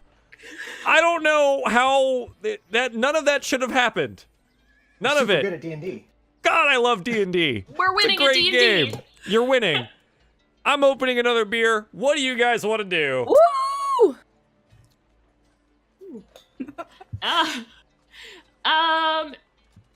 Do we want to go to the docks? Do we want to go look at griffins? What do we want to go do? Do we want to go to the bank? Let's go to the bank. Go to the bank first. No. No? Not yet. That would raise quite a few suspicions if we were to suddenly come into money. I do believe we told Davil that we are searching for compensation. Yes. Yes. We must continue to present ourselves desperate for the money. Can get the money and then lie. What does his note say? Does it expire? Get the money and then lie. You read the note. It is it's pretty basic in what it says. And it says this letter gives the right to the bearer 1,000 dragons for the next on the first of the month for the next 3 months from Mert's Waterdeep hold, essentially, and it's signed by Mert. But it doesn't have our names on it? No, it says the holder of. So, question, if we got somebody we trusted to retrieve the money for us and hold on to it so that, somebody doesn't steal this note from us and steal all the money, could we do that? Yes, but who? Also, does the... Paula. Shove it in the greenhouse. I was thinking more like René, but... Oh, no. We cannot give it to René. I trust the man. However, there are reasons why he has the reputation he does. He is a womanizer and a gambler. Our letter would not last very long. Reading it, the verbiage of it does... The verbiage. Does it say that, like, we're not gonna get the money immediately, that first installment of the 3? Does it say when? One more time? So when would we get, if we deposited it now, would we have to wait? On deposit, and then on the first of the month okay. for the next 2, I guess. Yes, I think Mina is onto something. Because it doesn't have our names on it, but that also means somebody has this note from us. They could easily go and acquire that money, no problem. Just saying. Well, we could deposit it and not do anything with it, perhaps. Get the money and then put it at Trollskull and just leave it there. No one has to know. Well, from but my... Dabble doesn't have to know. Of course, but from my experience with, from what I know of Davil from my friends, he is the master of opportunities and negotiations. He is likely to have spies already in his payroll. What if we gave them a name that is not actually associated with us? To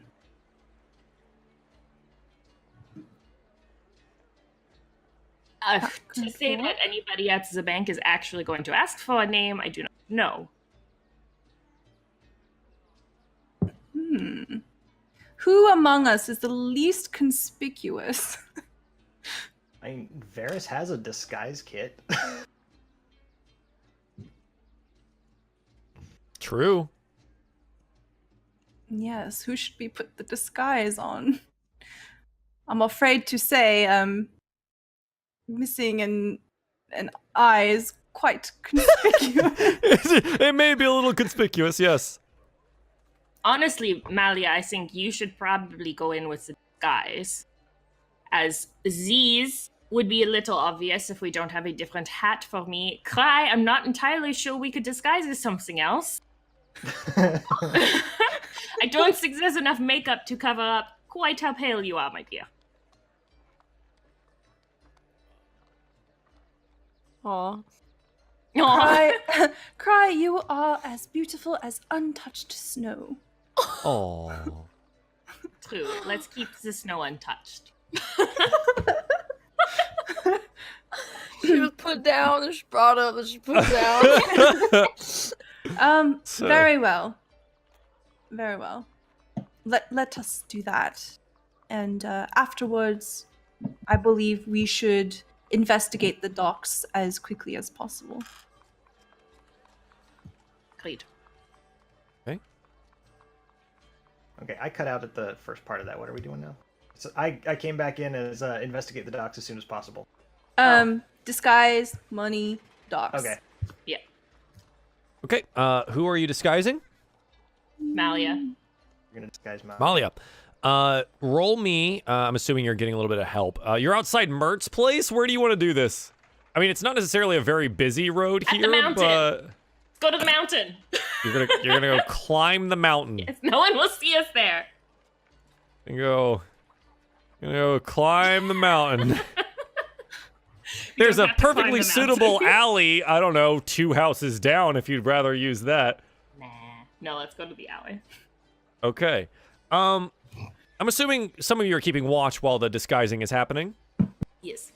So Cry and Mina, one of you roll me perception. The other one is helping. So whoever has the highest bonus, roll that, and then at advantage, please. I have a +1. What do you have, Cry? I have perception. I have a +2. Okay, you roll with advantage. Yep. Okay. Okay. Ooh, a 7. I mean, it doesn't look like anyone's paying attention. That's Great. for sure. You look left and you look right, and like I said, Coin Alley seems for this time of day, midday here in Waterdeep, should be bustling anywhere in the city, but seems pretty quiet. You do notice that there are the Marines, the Waterdeep soldiers that are on these ships. There's a couple contingents of them that have made their way by, but you guys are tucked back far enough in the alley that I don't know if anyone else is looking for you, and Cry can't seem to tell, and Mina can't seem to tell. Okay, let's find out how well this disguise kit goes.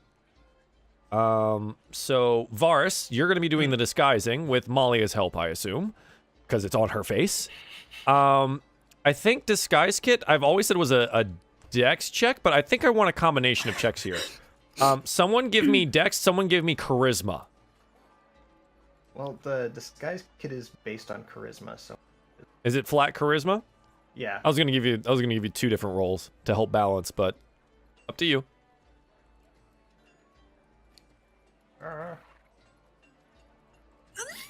Okay, good thing it's at advantage. Roll it again. Oh, haha. Do it again. That's a better 22. number. Wow, we are a stream of extremes. Holy That is moly. a much better number. That is a crit fail to a critical success. What do you make Malia look like? Well, she's usually very flamboyant and over the top and very Oh no. concerned about the way she looks. So we got to make her look to not look like her. We got to make her look as gross as possible. So I'm thinking that we dress her up kind of looking like a troll. Green skin, pointy gimmicked ears, long pointy nose. Okay. You gotta cover up the scar. You gotta cover up the scar now. The scar is sufficiently covered with lots of green caked on makeup, but it's very well done. Molly, you could pass as a half-orc with as well as this is done. Dang. Damn. Do you change your clothes at all? Yeah, Malia is going to give her hat to Cry and say, "Please protect this. Do not lose my feather."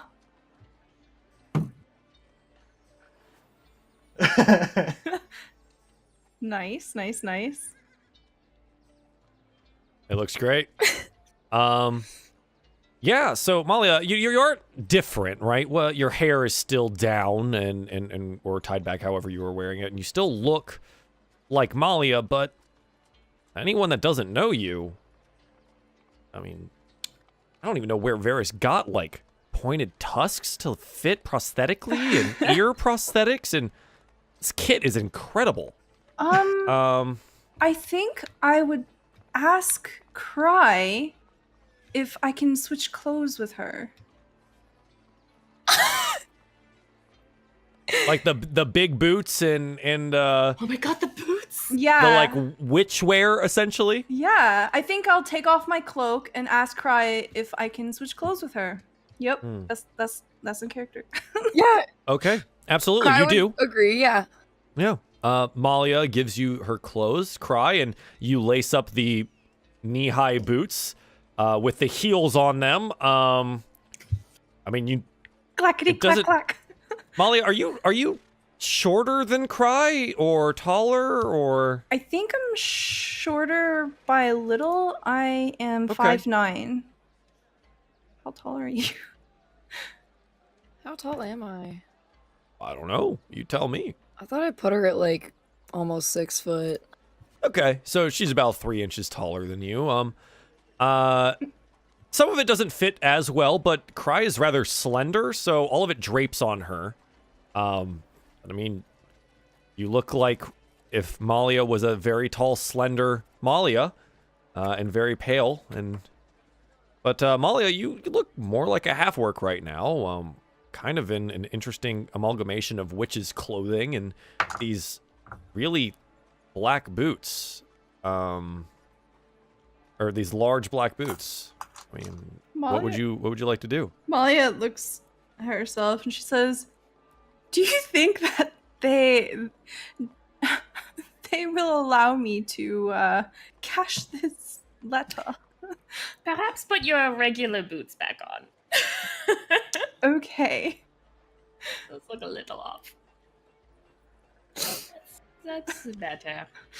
Now she has very fancy knee-high boots and Cry, what were you wearing? The dress? What was it? Don't know what I was wearing on my feet because now she's got like this weird collection of shoes. She got those little tiny opera heels. She has the huge, chunky half-orc boots. Oh wait, she never got those wooden sandals back, did she? She has one sandal left. The other one's still wedged under a door somewhere in the That floor. goblin! That poor goblin is still trapped in there. Oh, you guys forgot about Dave the Goblin? Man, Dave, no! that's His wife is wondering where he is. He never Has a came family? home. She assumes he's cheating. It's been like almost 10 days since then, so Snacks. Oh no. Poor Dave. We should go rescue Dave. So Malia, yeah. So Cry. What is Malia look like? Probably I With probably your had the big clothes? old orc boots on, so. Yeah, that's what we were just saying. So, like, what type of clothing were you wearing? Oh, she wears that kind of like it's literally like strips of leather that she like wove together so that she would be covered. So it's like a really simple like A-frame like wrap top and then like just like a long leather skirt that's just like strips of like long black leather and cloth and like like burlap shit she found essentially. So Okay. Okay. So you're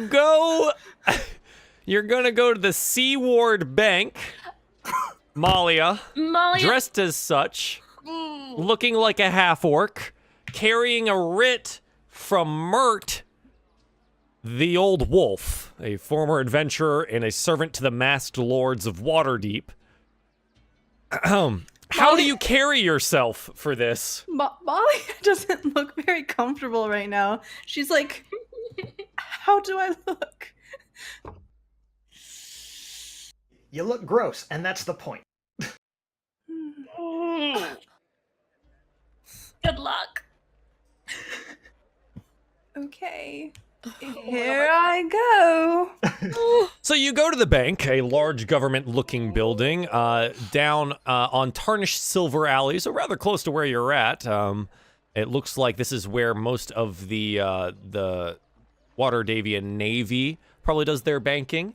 And you walk inside. You get a couple of weird looks from the door guards, two human males dressed in the Waterdavian Guard clothing, and you walk inside. A large building, mostly granite in structure, some columns, and on lining the sides of them, it looks like there are tellers or accountants of some kind, various different races and different types of people.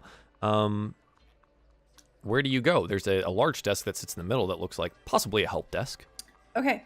So before I enter, Malia is going to kind of take a moment to Just breathe in, breathe out. And then Okay. she kind of shifts the way that she walks.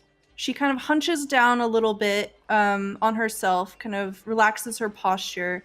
And she walks with a slight, very, very slight limp to her left side. And Okay. she enters in and she kind of keeps her eyes kind of low, her chin down. And she's looking around and she walks up to the help desk. And then she starts to speak in Elvish. In Elvish? In Elvish. Okay. First things first. Roll me performance check. Okay. Then roll me a perception check. Okay.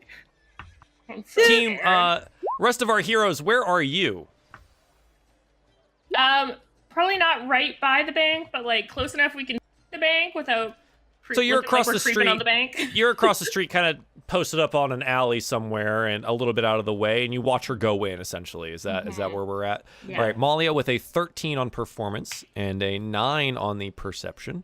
You don't notice anything out of order here, and it doesn't look like anyone's looked up at you just yet. But okay, we'll keep that 13 in mind. You limp your way up to what looks like the help desk. A studious-looking red tiefling with flowing black horns backwards and thin glasses out on his nose, seems to be looking over some paperwork. Glances up when he sees it. How may I help you? And then Elvis, she's going to say, she kind of like lowers her voice a little and she says, Sure. I am an adventurer working for Mert. I have received this letter and I am here to receive compensation for it. Not Elvish. 1.5 orc. That's odd. Josiah, come over here, please. You know a little bit of Elvish, don't you? And a small gnome, like, gets down off his stool off the side and comes over. He's got, like, a small pate of hair on top. It's very, like, bowl-cutted around and brown. And he has larger glasses that make him look a little bit bug-eyed like this. And he goes, yes, what is it? Oh, Elvish, yes, what did she say?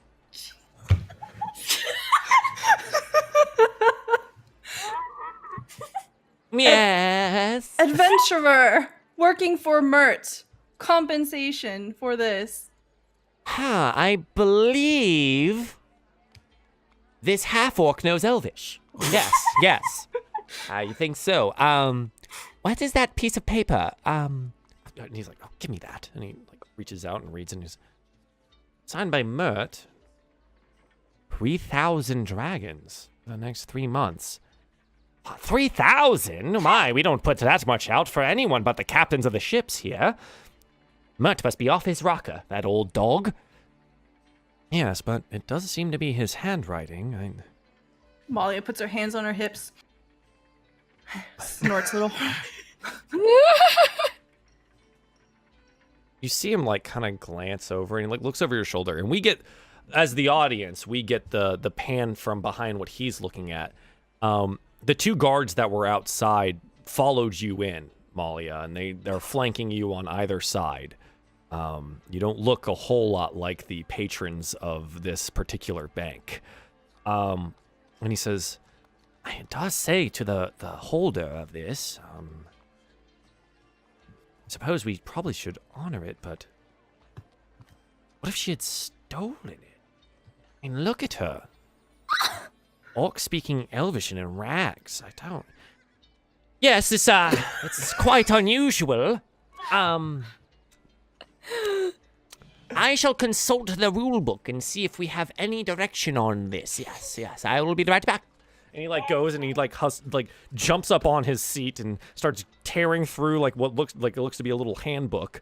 The tiefling sister is like, just wait here a moment, would you? Malia's like talking to the person who's at the help desk and says like, in Elvish, the weather's pretty nice. I had a croissant for breakfast and I had some breakfast wine. Yes. Lady, please, calm down. I don't believe any of us understand you. One moment, and he like rolls it up, tucks it away, stands up, and he says, "Lads, please, can you hold her here for a moment, please?" And he goes off to the back room. What do you do? Cross my arms and tap my foot. Tap, tap, tap, tap, tap. A minute passes. Another. Third. Shit. We're starting to get worried outside now. Yeah. Yeah, we go to the outside. What we see is, as a moment before, we watch as Malia walks inside, and you see the two Waterdavian guards like look at each other, say something, and then turn to follow her in. And it's been some time now. Is there something that you guys would like to have been doing, or are you being patient with this? I'm just so nervous. I know, so nervous. Oh God. Should one of us go in there? Would that defeat the purpose?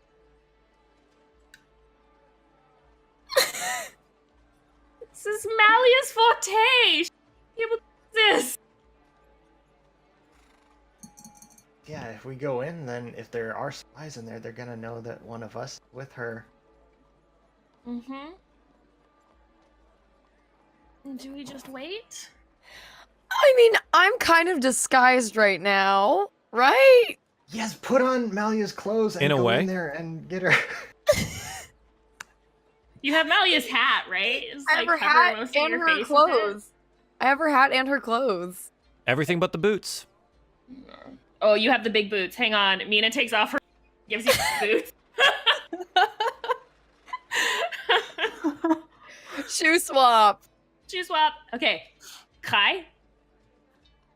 Don't be weird. Wait, should I make her up at all, Annie? Should I try again with the kit to just maybe alter her appearance at all? Remember that it does take time to do these things, so it's entirely up to you if that's what you would like to do. I don't think we have time. I don't think we have time. I think it just keeps that, like, don't be suspicious about it, but, like, maybe keeps the hat in such a way that your face is not, like, super visible to people around. No. Yeah, that's better. It's okay. Can I just, and she just, like, kind of, like, moves, cut some hair, like, sort of in her face a little bit, and, like, but makes it more presentable and, like, a less everywhere. Yeah, no.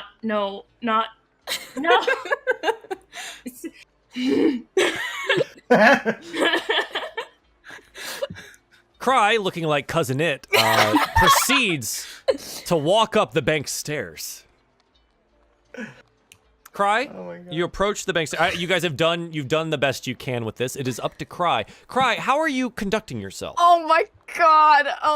She's like moving as her brain process. She's going from feeling uncomfortable to be like, oh wait, I can't be weird. Oh, I feel really uncomfortable. Oh wait, I can't be weird. Oh, I feel really uncomfortable. Let's see how well Cry can pull herself together. Roll me a performance check, because you're technically performing. This is well outside your comfort zone. Oh, can she hear the audible? A 9. So Cry, visibly uncomfortable, climbs the Waterdavian Navy Federal Credit Union bank and walks inside. Cry, you see Malia there, dressed as the sort of half-orc self, flanked on both sides by two Waterdavian guards, tapping her foot impatiently, and her arms are crossed. Cry, is there something that you would like to do right now? Oh my God, I know Elvish. I didn't know this. Oh my God. Yeah. She's just gonna go up to Malia and kind of tap, tap, tap.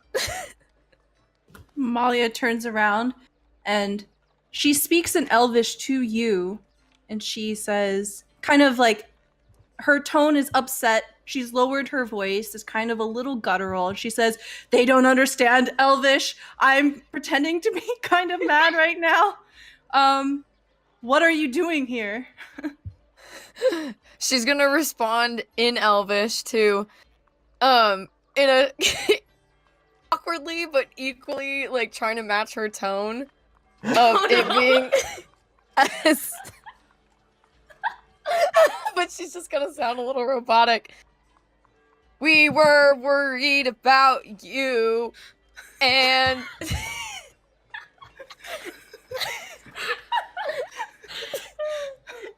thought you need help. Oh my god. They're taking a long time. I don't know what's going on. I think the costume worked too well. Can I roll a perception check on the room really fast? Absolutely. And at this time, you see the guards, they're like looking at you and you're talking to each other. And one of them, before you're going to take a lay of the room, you see the gnome guy looking through the book. The other ones, there's like 12 other accountants like lining the room. None of them have looked up the entirety of the time that you guys have been in here. No one seems to care. And that's kind of the entirety of the room. And you have these two guards there. They look like the Waterdeep guards you've dealt with before, two males. One seems a little bit younger than the other. And the older one taps you on the shoulder and says, ma'am, do you speak common? Cry looks at Malia. Malia says, you should say that you're my mistress or the leader of our adventure band. Okay. No. Look back at the woman and go, mine. So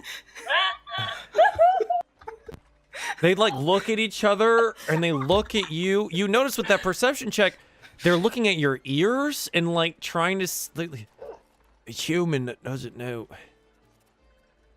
the hell's is going on here. And as they're like trying to come to grips with what the hell's happening, the tiefling exits or enters back in from the back room, followed by a high collared black dress, all in black, elven male with long silver hair that goes down his back and these huge pointed ears and these eyes that are just, they're so dark they're almost black. DM, is he hot?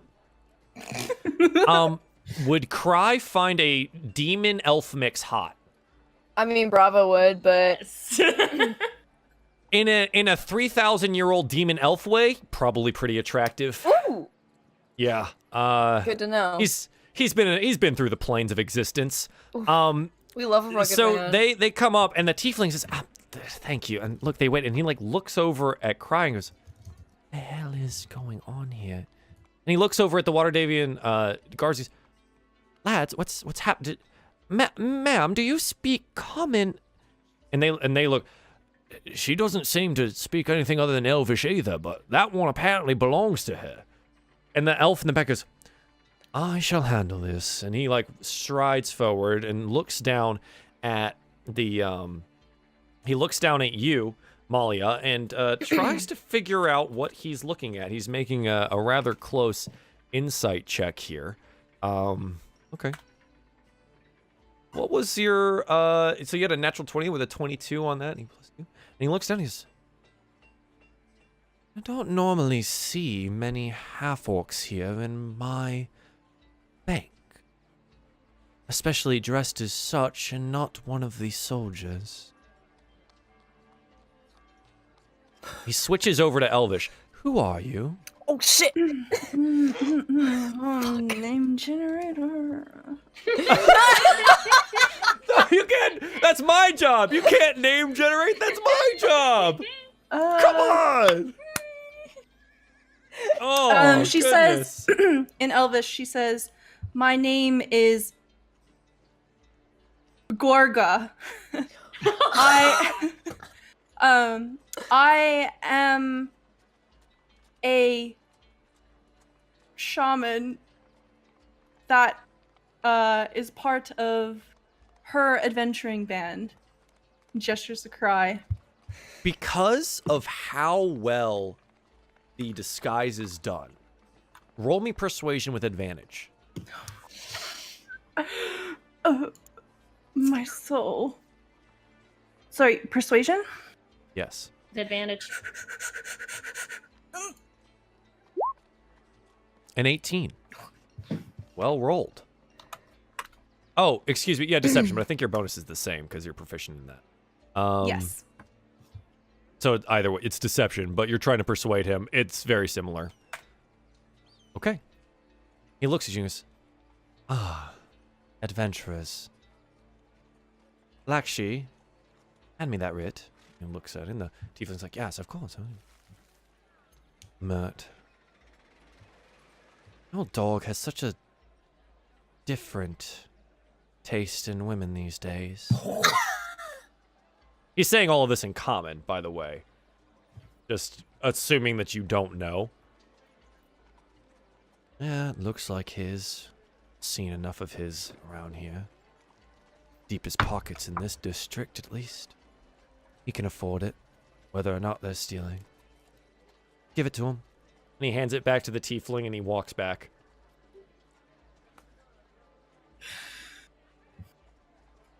So the tiefling says like, oh, okay, one moment please, I'll have one of the counters bring you your first 1,000 dragons, and he like stumbles over that a little bit. Ooh, and where shall the next 1,000 be delivered? Oh, I don't understand me. Where? And he pulls out a map and he goes, where? Money. Deliver. Where? Cry looks at Malia. And in man. Elvish, she's gonna go, but a little quieter now that she knows someone else speaks Elvish, and again, matching her tone like before. Do we want to send it to home? Question mark. I don't know. I really wish Mina were here. Same.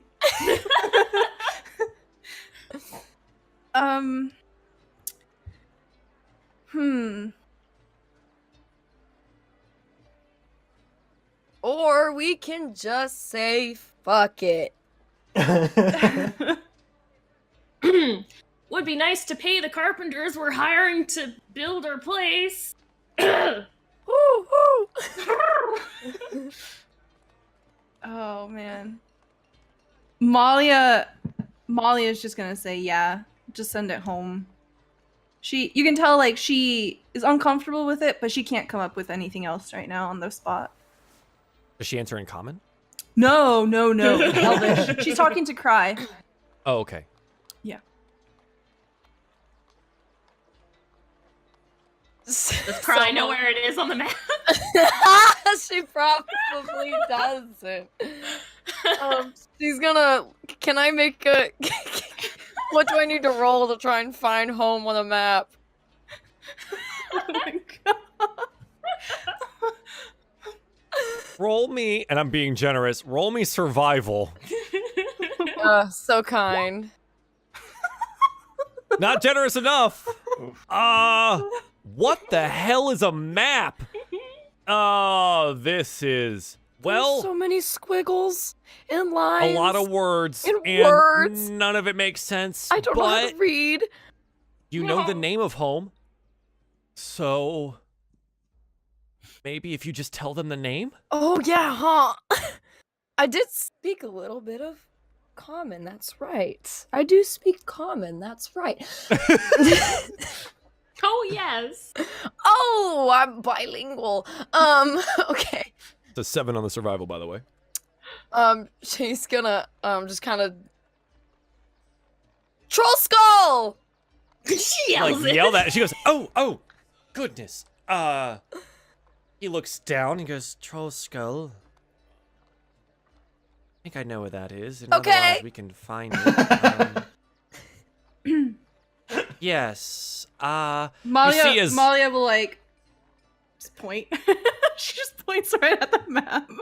Yeah, Malia knows exactly where it is, and she points right at Trollskull. And she goes, the tiefling looks up and goes, oh. Cry also points then. Yes. Thank you for your assistance. You shall receive 2 installments of 1,000 dragons based on this writ delivered by guards and lockbox at the 1st of the month. This is not getting through to them, is it? And he's like looking up at the guards, and they're just like, I don't know. Malia said, wait, did they hand us the money yet?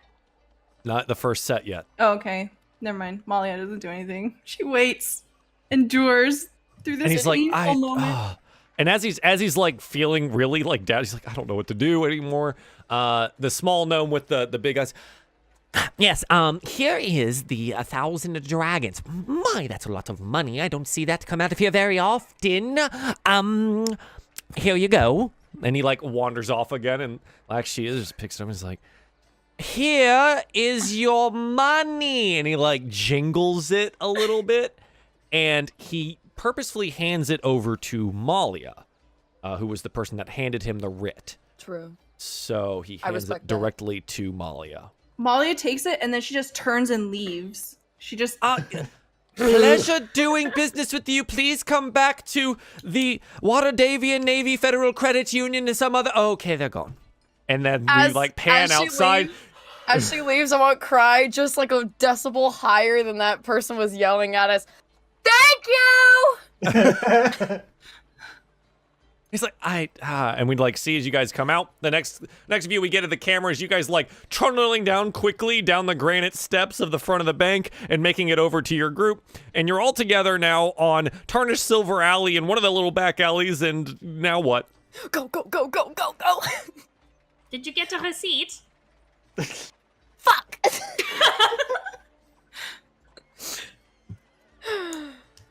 That was the most stressful 5 minutes of my life. Malia's like, we need a way to make this giant bag less conspicuous. Hunchback! Could we not just put it in our backpacks? How much do they hold? How much do they hold? I forget how much of a thing of gold weighs, but what you need to know is that they didn't hand you a bag. It's like a chest.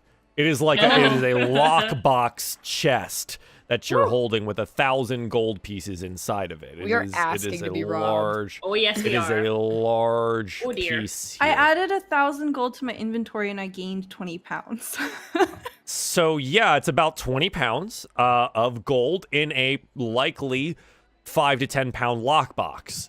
So it's about 30 pounds to carry, and you have it on you out in the open on Tarnished Silver Alley. Could we split it up amongst the 4 of us and each carry a little bit and then maybe just lose the chest? Or hire a coach or something to drive us back? Ooh, a dray is a good idea. Mm. I mean, you'd like to go hire a dray? We could do a private. But again, we don't want to... No, you are right. We should do that. Oh gosh. Okay. Wave down a taxi. Yeah, you go to Sail Street. There are drays on Sail Street, absolutely. And one pulls up. It is a dray, and it has about 5 to 6 people inside of it already, and a driver. And he's kind of a foppish-looking man. Who's you coming aboard then? Are there no private coaches? You're trying to flag down a private coach? Yeah, sure. If you tell them to move along, you flag down a private coach. It's pulled by 2 horses. It's all in black, and it seems to have curtains on it as well. A man wearing a fine black coat and a top hat, and looks over and goes, he has a thin mustache. Yes, you need a coach. Yes, we are going to Trollskull Manor, please. Trollskull, Northward, of course. Please step inside. Before we step inside, can Cry see if the horse talk? You want to walk up to the horses and ask if they talk? Yeah. Go talk to them. Mm-hmm. Absolutely, go talk to them. Pat, pat, pat, pat, pat, pat, pat, pat. Do you talk? Mm-hmm. They seem to like the scritches. Oh, scritches. She's gonna go try the other one. Rub. Do you talk? Ooh, additionally, likes the scritches. Okay, she can get back in. Okay. So yeah, you go and you get on, and from inside you can hear me say, "Be about 10 gold for the private." And how far we're going? That you don't mind? Malia will say, excuse me, instead of taking us to Trollskull Manor, can you take us to, the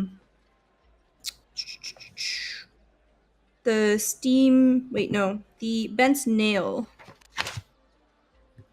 Bent Nail. Right. Of course, I can take you to the Bent Nail. Still 10 gold, though. It's the same spot. Yeah. It's a handsome black coach. Seats 4 travelers, and they sit high. Fare is agreed upon before the journey, but only rarely will it cost. Well, okay, 10 gold. So where are you going again? So I can find it. And Nail, the carpenter. The carpenter, Oh, Tally. Sure. Place. So you're stopping right outside of Tally's place. Absolutely. Yeah. Let's not take the money home. Let's just give it straight to Tally. No, once we get in the coach, Molly will say, "Oh, we don't know who might be listening. We don't want to take the coach directly to our house. We can walk the rest of the way." With a giant chest. Because that is not suspicious either. At least if we were dropped outside of the house, nobody would see us with the chest into. Actually, driver, can you take us to Trollskull Manor? Jesus. Yes, of course. And he'd it's the same direction. He's Yeah, just going the same way. It's like 5 houses You're just apart. changing yeah, exactly. It's like next door. It's not even really. Eventually you make it there, about 30 minutes through Waterdeep traffic. You do make your way to Trollskull. It is definitely mid-afternoon now. Evening is approaching rather quickly. But you do make it to Trollskull, and you pull up in your fine black coach. Are the curtains drawn, or is anyone looking outside? No. Close all of them. Everything's drawn? Yeah, and he stops. He goes, "Trollskull, I hope you do have the gold to pay for this." And we get like the shot of him looking at the dilapidated inn and its front. Mina's gonna, before we get out of the thing, take 11 gold pieces out of the chest. Sure. Yeah. And then she's gonna go out and hand them to the driver and be like, merci. This was very good, thank you. But if you could keep it on the down low if anyone asks. He counts the gold and tucks it away, gives you a look. "Of course, Mrs. Smith." And he says, "Is there anything else I can do for you?" That is all. Thank you very much. "Of course." Snap, and they trot away. Perfect. Done. Someone run up to the door and lock it real quick so we can slide right in. You unlock the door and you slide right in. Everyone make me some perception checks. Let's see if you notice anything that's going on in the alley right before you go inside. Goddamn halflings. Fucking halflings all over the place. Halflings. Halflings. Halflings. Ferris, with your bad eye, and it seems to itch a little bit, you've got both eyes closed because your good eye's itching. So you don't notice anything. You almost trip up the stairs, but you make it inside. Mina, with their 12, I think you're too busy looking. You're talking to the driver. You turn, you're going to go inside. Cry with a 6. I don't know what you're looking at, but it's obviously not the street. And Malia, you do notice that some people have their eyes on you. Of course. Looking at you. You still look like Wait, a I'm half still green. You look like a half-orc. More noticeably, you see Trench, the private investigator, tamping out what looks to be some kind of cigar out on his front porch and looks at you. And we kind of get that look of him, and then he turns around and walks back inside. And you're all inside your humble abode. Are we gonna have to kill our neighbor? No! I don't think he can be killed. Isn't that the guy that's freaking old? Oh, that's right. We just drown them in alcohol. Just free drinks for the rest of their lives, right? That is one way to do it. Put them Absolutely. in a fish barrel, put them on a ship, and then they're gone. They disappear forever. Dissolve them in acid, but okay. Oh my god! Wow. This is getting very Breaking Bad real quick. Just a little bit. Yes, it is. I love it. All right. So what's next? We need to hide this money somewhere. Probably not a bad plan. Well, you have an entire inn. Where would you like to hide the money? We should just hide it in some kegs. Like slowly just like plunk it in all the kegs. Firstly, how much would you like to hold on your person? Oh yes, I suppose we are going to be getting more monies than we actually require to get this inn up and running. So if you remember, I believe it was quoted at 800 by your carpenter to renovate the entire tavern. So that does leave 200 gold hanging out. That's nice though. Should we just like split it 4 ways? Split it even? Yeah, the 50 gold each. Yes, I don't have 1 gold anymore. Yay, I can afford breakfast again. Yo, those croissants, they add up. They add up. They do. You said 50 gold each? Yep. Okay. That and buying new clothes. Those are some nice clothes you guys got. Sure are. Okay, cool. So Malia would recommend if we're going to stash the rest of the money, we should break it up and put it in different spots, not just all in one spot. Yeah, agreed. What are you counting out the money at the counter right now? Oh my god. Is Leaf gonna like? Probably, yeah. I mean, Yeah. Wait, We don't have Yeah. furniture. Do we have curtains? No, you don't. No. No one's bought Yeah. anything for this place. I To hope the you know cellar. that. No To the one's bought cellar. anything. Yeah. Yeah, so you There's go no down to the curtains in cellar. Yeah. That's where Yeah, we're you go counting. down to the cellar and you start counting out your gold, and it's sitting there. Can I have perception checks from all of you one more time for inside the inn? Fuck. Oh, Jesus. Perception. Oh That was god. bad. Try with a 6. What? No. Oh, sorry, that was from That's her previous. old My one. bad. Trying to play me like that, boy? I'm sorry, they're all perception checks. I've asked for a lot today.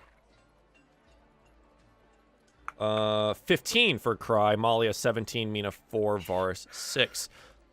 Cry and Malia, you feel like an imperceptible tugging at the edges of your clothes as you're like down there, chest open, and counting out all of this gold.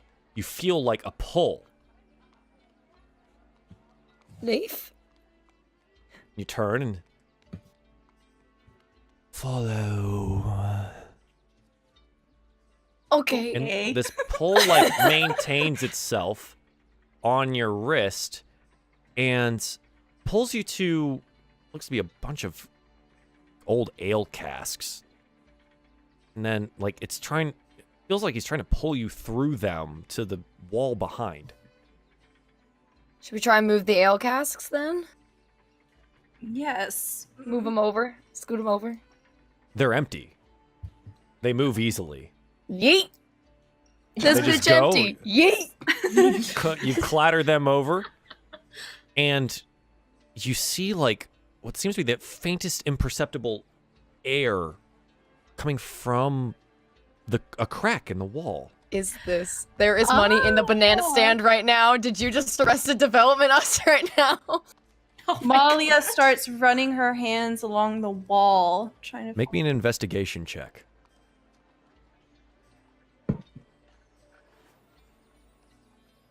10. Close enough knowing that you can see some of this. Oh my god. One of the bricks pushes inwards, Oh my god. and the wall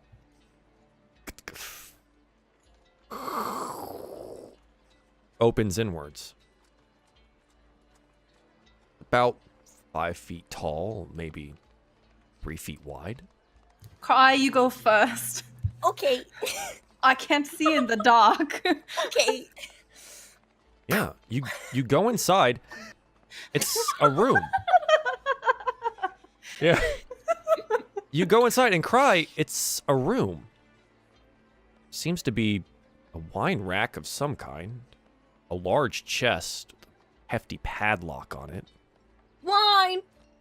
And the rest of it seems empty.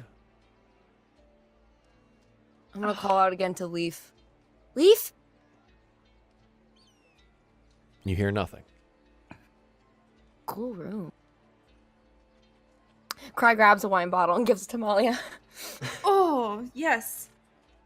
It says on it. It's a Gralhund Villa Chardonnay, 300 years old. Oh, That's some fancy wine. Cry. We're rich. Cry. Do you know what this is? Nope. It is happiness in a bottle. Mina, obviously, at this point, is coming over. The fuck you doing? Cry's gonna grab another bottle and then keep passing them back. How many are on the wine rack? About 7. She A gonna grab small rack. all 7. Yeah, there's a couple of the Gralhund Villa. There is a Chop Street white that looks like it's about 200 years old. And there's varying just these bottles of over 150-year-old bottles of wine. This is a vault. This is perfect. This is where we should hide anything we do not want found. She like very carefully puts her wine bottle back. Oh, Brushes it off. DM. Can I go to the chest? Yeah, I was waiting for that. Yeah, Mac. you can go to the chest. I There's won't try to open a it. large metal padlock on it. Yeah, it's a hefty, like, iron-bound chest. No, it's locked. The key. The big ass key. You go get the big-ass key. Yes.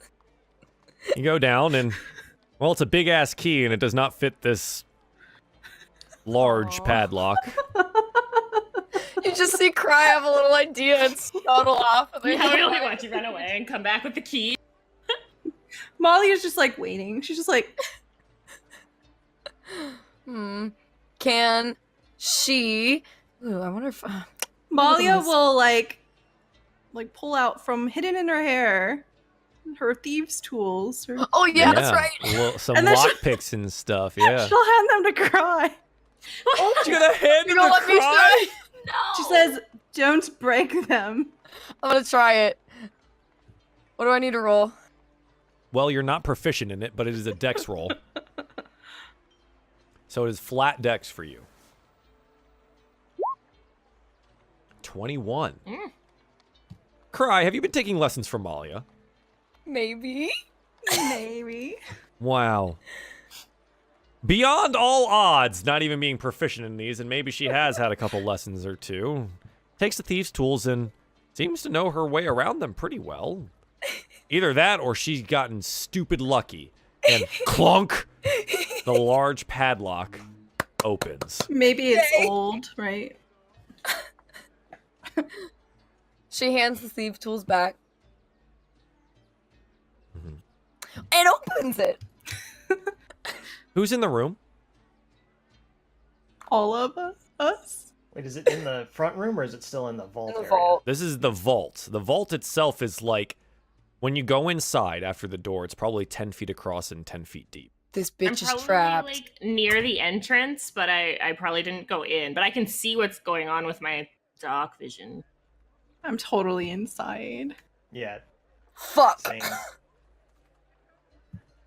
Can I get dexterity saving throws from everyone in the room? God damn it! I knew the second he asked who was in here. I knew it. Oh. 15, 19, 15 Cry, 19 Varus, 11 Malia. I'm in the cellar. And Mina, you're out in the cellar. Okay. Yeah. Yeah. So, God. It opens, and with a Next. a cone of acid spews out from the chest. The DC was 14, so Cry and Varus save. But Malia does not. You will take... oh, gosh.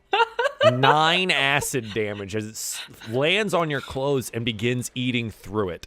That being said, these are Cry's clothes, and it begins eating through them. No! I have 1 hit point left. The acid continues to burn. Would you like to do something about this? Yeah. Yeah, I just strip. Oh no. Does she get no protection from the thick coat of green body paint all over her? She does not. This acid eats directly through that, pockmarking her skin, and she's trying to remove her clothes. The acid continues. Poison spray. I can't continues to eat away at her. Oh my god. For another 10 damage. Stop! What? And, No! And she goes I'm down. down. Stop! I am down. I don't have anything healing.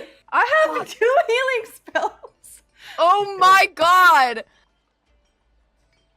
Oh my god! Oh my god! Well, watching that all happen, I would have come in the at some point.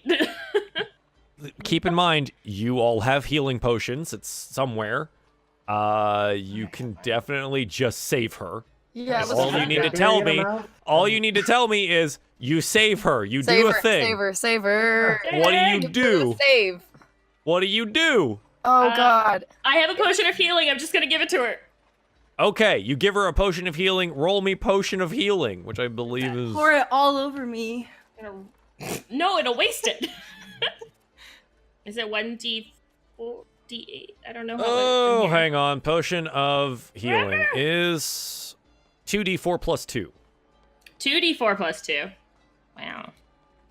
Roll 2d4. I don't actually know if I'm doing this right. Did I do it right? Oh, I did it right.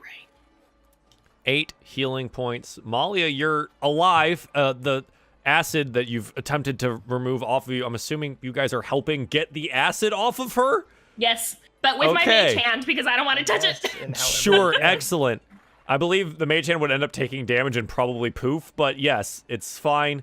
You guys are able to save Malia. Malia, the worst portions of like the pocking from the acid is healed with the magical rejuvenation of this potion of healing, but you might end up scarred from this. Oh my god. Oh. That's so bad. Malia was all like clean, pristine before she met us. Oh man. Malia's shook and uncomfortable and naked and naked. Cry's gonna start taking. No, I have my cloak back. Yeah, she's gonna take her jacket out, her cloak, and give it to her. Okay. That was awful. Oh. Is the poison stopped? Has the acid stopped? It sizzles on the ground, eating away at the cobbles underneath you.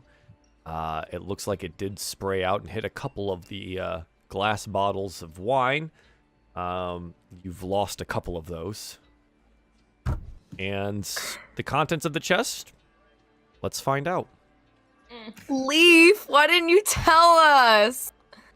Did anyone ask Leaf for a key? No. Malia grabs one of the wine bottles that are still intact and she says, I'm going to take a nap. Oh. She just walks out. Oh.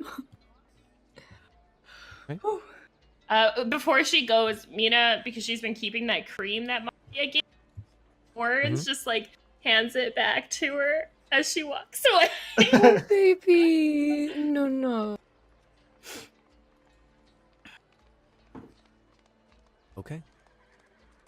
The chest is open. Let me look inside. Well, I look with looks like there was some stuff in there. But acid. Documents that seeming to have been mostly eaten away. looks what could have been a coin pouch of some kind of small wooden box. And some photographs, looks like. I don't know if there's magic photographs, but these have magic photographs, so photographs of some kind. Renderings, drawings of some kind. God damn it. Fuck.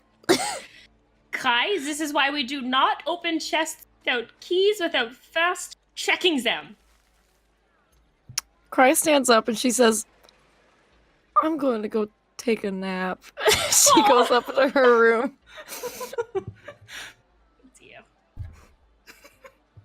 I assume the rest of the money is put inside the vault, even with all of the acid damage after it's all stopped doing its thing, neutralized by the air around it. And you close the vault, and you have a secret vault now. That's kind of cool, as much as it was painful to get to. I hate myself. So, this all being said, I think this is where this particular day would end, and some interesting things have happened here. You guys I think you're going to want to go try and figure out the Zentirum Guild mission, I guess. Mm-hmm.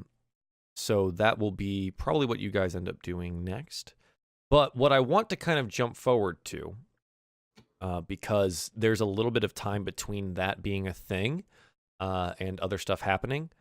As a party, would the next days, you now have the money to start rebuilding the tavern, would you do so? I don't know. I'd say. Ready for business? Would we want to say that we dropped that much? Would we just say we got a loan? I'm just concerned about us all of a sudden having enough money to keep the tavern going.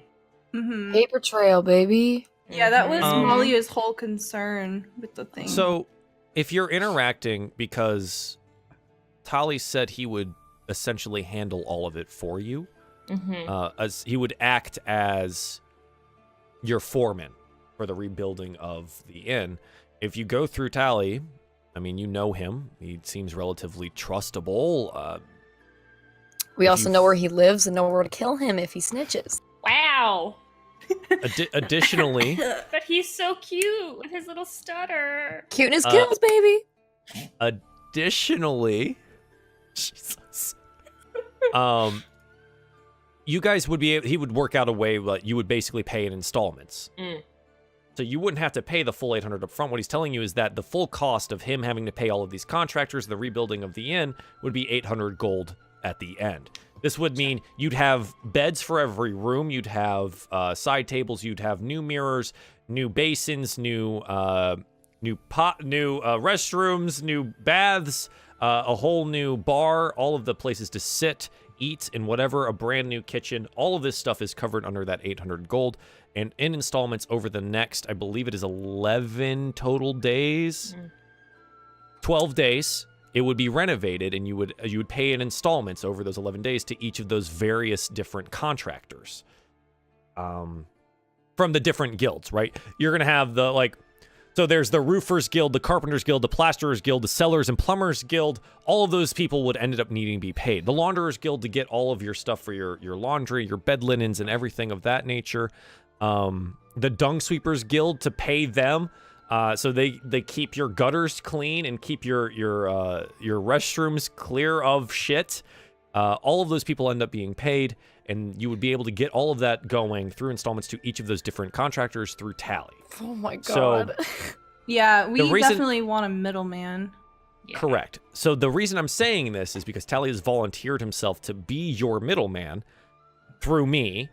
We can handle all of this in this conversation right now, rather than having to go through each individual minutia of getting an inn up and running.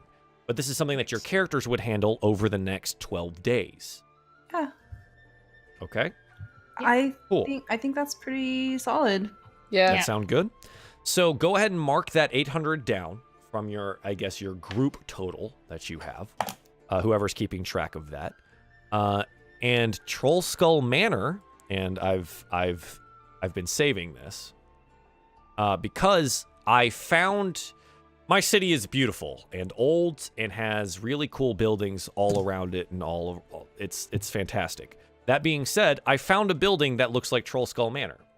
So I'm going to show you guys Trollskull Manor as it exists in my town. Oh my gosh. Oh, it's So- So pretty. After full renovation of Trollskull Manor, it would end up looking something like this, a little less modern with those windows and stuff, but this is what Trollskull Manor would end up looking like. A front porch, a thing up top, 3 stories all the way to the top with an attic and a spire.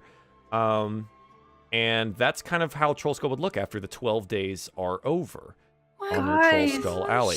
Guys, what So- color do we want to paint the outside? Yeah, Oh. what color is Trollskull? I didn't think of this. Me neither. What color are the rest of the buildings on the street, approximately? In Trollskull? Yeah. I mean, we've talked about this before. The alley is like, it's actually really nice. It's well put together. I mean, you've seen Fala's place and stuff, right? Like it's full of greenery and it's a large building and everything's it's very well to do. Trollskull was kind of like it was definitely the sore thumb out of this whole area. I don't know. My brain doesn't necessarily know how to come up with more words to describe them to you. But if you think like a well-to-do medieval English town, and that location with like 3-story buildings and directions with artistry on each of these different buildings as well, right? Like they're not just plain. They have like intricate woodwork on the outside or something like that, or plants. It's definitely a nice area.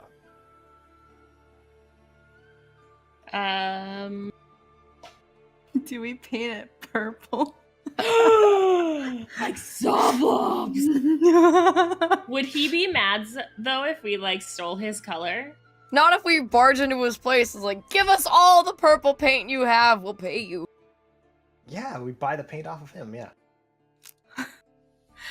Okay, but for reals, that might be a horrible idea because there's this vague idea that Zoblob is kind of connected to the Oh, that's people. Vampires. Yeah. What would you guys think of like a troll skull color, like off-white? Off-white? I was thinking deep green. What if we did like the because like on that one you can see like the main color is the gray, so we do like the deep green and then all of the Trimmings? bits, thank you, that's the word, were like the off-white color. Yeah, I like that. Yes. I like that. Okay.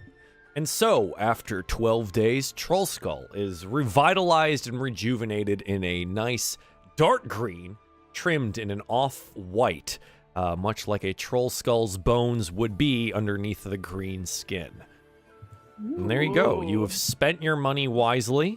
You have rejuvenated your home. That being said, each of you that have a room here, because I do want to talk about this, how many rooms are you leaving open for guests? Yeah, I was Oh, thinking man. about that when we picked rooms. Let's see. Let me pull up old trolls. No, let me look at it. See what it's from.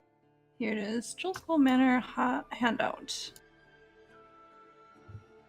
Things to note, though, like the library and study has furniture in it, but it doesn't necessarily, it's not come full stocked with books, right? Like you don't have all of the books that a library would hold. You could have to go find some of that. Mm-hmm.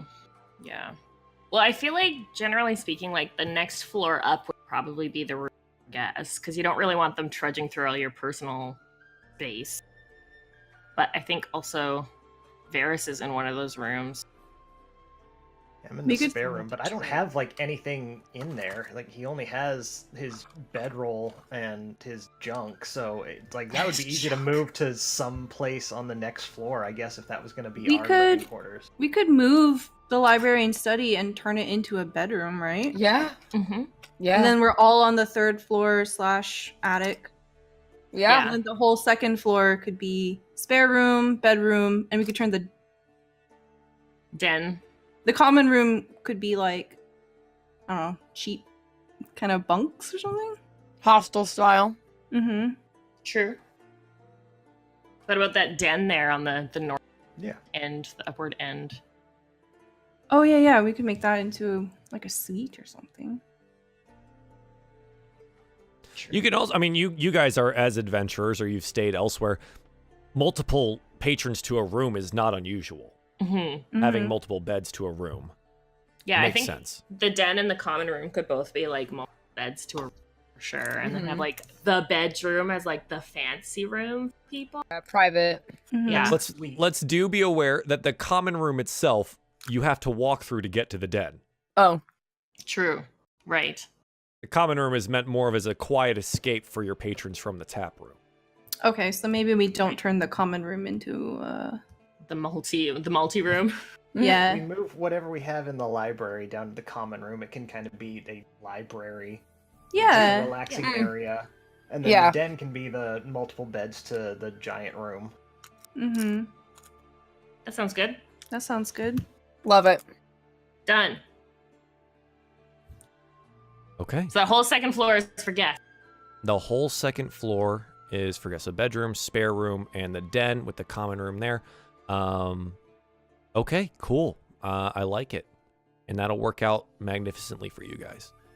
Cool. So Trollskull has been revitalized, rebuilt, and is now truly your home and a functioning inn and tavern. Issue being, you have no one to work it but yourselves. Halflings. Income halflings. Sketchy ass halfling. Olive. Olive. Bartender. Oh yeah, him we don't have to pay.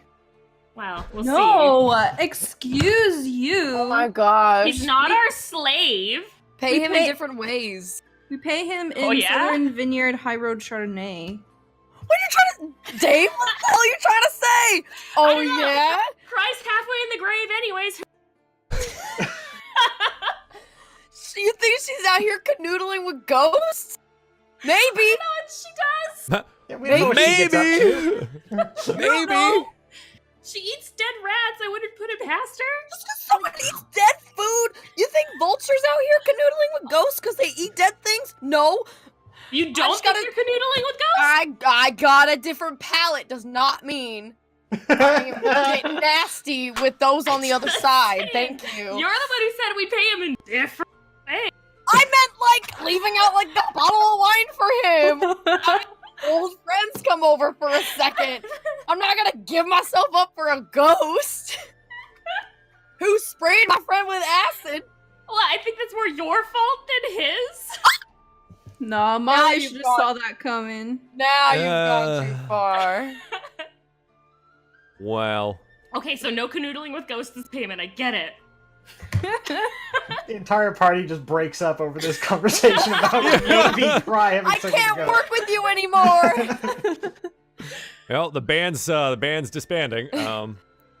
Yeah, okay. Oh, Jesus. So I think we get all of that put together over the next 12 days. Would you guys would hire some people? We can Jane! go quick. I want to hire Jane! You want to hire Jane? I Go did steal mention a Jane. Jane. You guys have a list. Yeah, Right? we have Broxley a left list. you a list. Are we going to meet any of them first? We're just going to see like, yeah, you're hired, you're hired. No, Robo likes Jane. I put a star next to it. Robo wants us to play with Jane. Yeah. Ah! So you would like to hire Jane as your barkeeper? Well, Yes. I guess if she passes the interview process, then yes.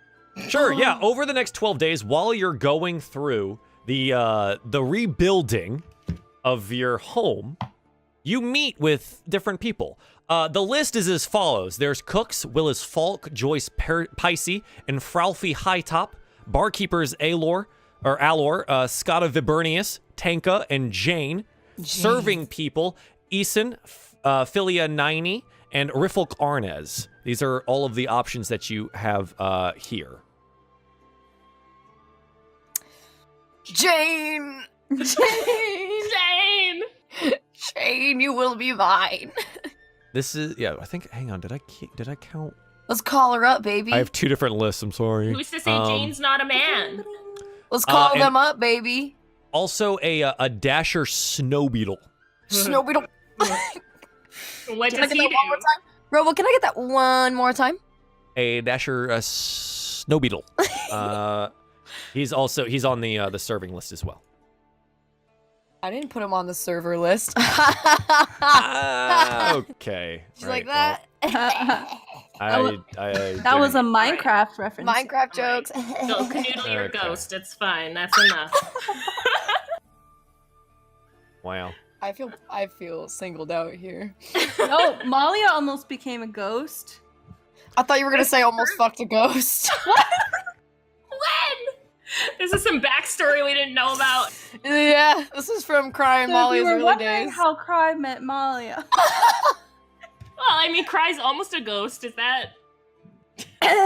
So, Alor. Anyways. Hi DM, how you doing? Who would you like to meet? Jane! I can- Jane! You call for Jane. Jane Call comes. for Jane. Can we Oh, just Jane. open the windows? Jane! Jane! We all just Yeah. crawl up on the roof. Jane's Go under been the waiting. table. Jane. Jane's been waiting for like 7 days to for this interview. So good job, guys. She's been out on the street, in the mist and the cold. Well, that's just Come Jane. on bad in. planning on her Wait, part. has she just been standing out front the whole time She's while not. we've been doing this? What you would have done is you would have sent a note to Broxley. Broxley would have sent the people that you wanted to talk to for the interview. Jane, for her interview, is a female half-orc. She's short with gray hair, short-cropped, and bright green eyes. She's pretty thick, rather stout for an orc, but has thick arms, and one tusk is larger and longer than the other. Is like the other one broken, or is it like? Nope, it just seems to be shorter and smaller. Just uneven. Hello, welcome. Hi, my name is Jane. I was told I could possibly get a job here as a barkeeper. Well, come on in. Please don't mind the dust. We shall conduct your interview here. She comes in, she's like got thick boots on, and she comes over. Do you like have like chairs sitting out for them, or? Yeah, Yeah, one she chair to sits- 4 staring at her. Absolutely, absolutely. With like the sound of like pounding hammers and like scaffolding being put up and like kitchens being built and all of this stuff happening all around her. She sits and she kind of sits and has her hands on her. Right then, how does this work? Tell us a little bit about yourself.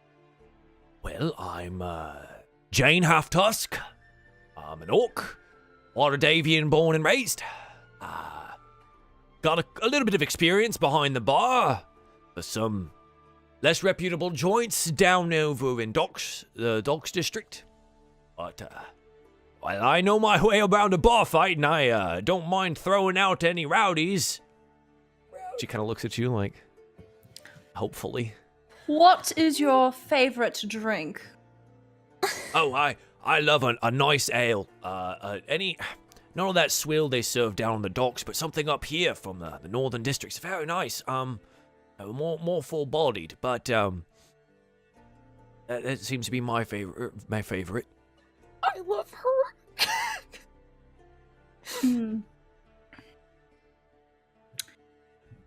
Say, where do you see yourself in 5 years?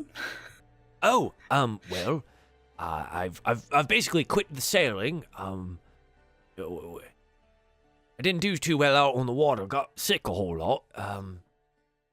5 years. Well, this place seems pretty nice. Maybe with a house up here. I don't know. Maybe meet myself a nice man. Settle down a little bit. Bar. Or, push comes to shove. Bar fights get out of hand. Maybe I'm 6 feet under. Say one day you are working and there is a woman sitting at a table over there. She is munching on rats. How would you respond? Bryce leans in just a little bit. Your Answer establishment, the question. your establishment plan on serving rat? Not to patrons. Oh, okay.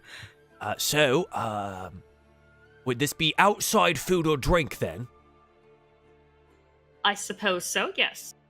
Well, then I would have to ask them to quit eating that, order from the menu, or they can leave either through the front door or, well, I've tossed a few out windows.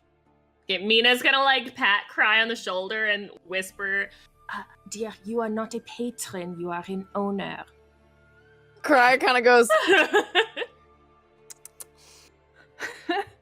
Mina, do you have any questions for this interview? How do you feel about ghosts? One more time, I didn't quite catch that. How do you feel about ghosts? You've heard the rumors. Ghosts? Yes? I've heard. Roxley let me know that this place might be right haunted, and well, I mean, like I've said before, I've been in plenty of scrape. I don't mind a spook or two as long as they're not looking to, possess me or any such thing like that. Gotta keep your wits about you when you're on the job. True. Damn. Yes, Cry. Is Leaf present for this? Can I make Yes. a perception check? Roll them up! Perceive away! Oh, yeah. She's still on that rat question. Anyways.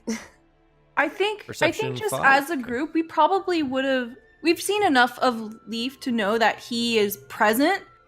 Maybe we would have tried to reach out to him and invite him to this, because he's kind of... Did you leave a Part of it, chair right? out for him? Yes. Just to freak out the interviewers. Leaf Yes, might be he there. did. He might be there. Okay. It says reserved on it.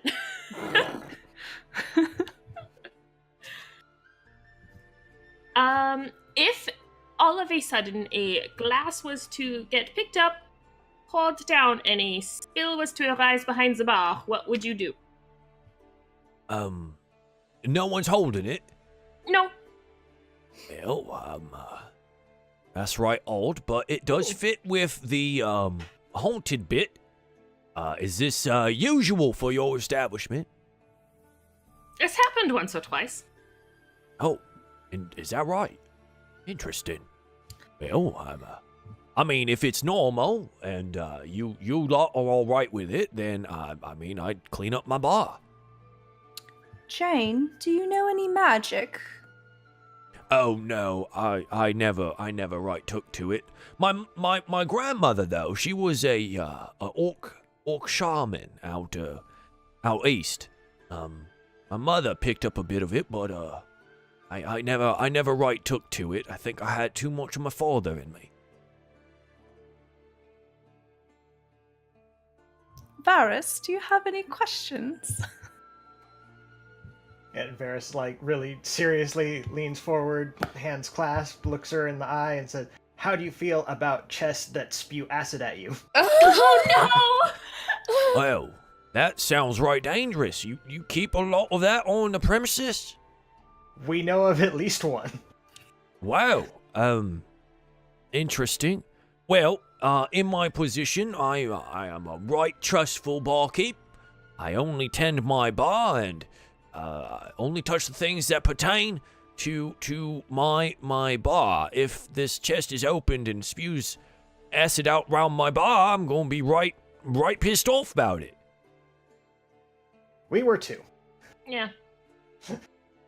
Oh, okay. Malia just touches her face. So cute. Malia. Cry, do you have any questions? Mm. She's sulking. She's still kind of upset about that rat question. No, she shakes her head. Leaf, do you have any questions? We don't hear anything. What is your availability like, Jane? Oh, well, I'm just doing old jobs down at the docks right now. Kind of just waiting on Roxley said he'd get me an interview, so I'm pretty happy about that happening right now. Whenever you're ready, I suppose. She looks around. Looks like your inn's almost up and running. I suppose whenever you're ready. Would you be able to work full time? Oh, right, yes, I'd love to. Obviously, the pay would have to reflect as much, since I'd like to get a place somewhere nearby so I wouldn't have to travel so far. If that's right with you, but full-time sounds pretty good to me. Mm-hmm. All right. I look to my companions and ask if they have any last questions.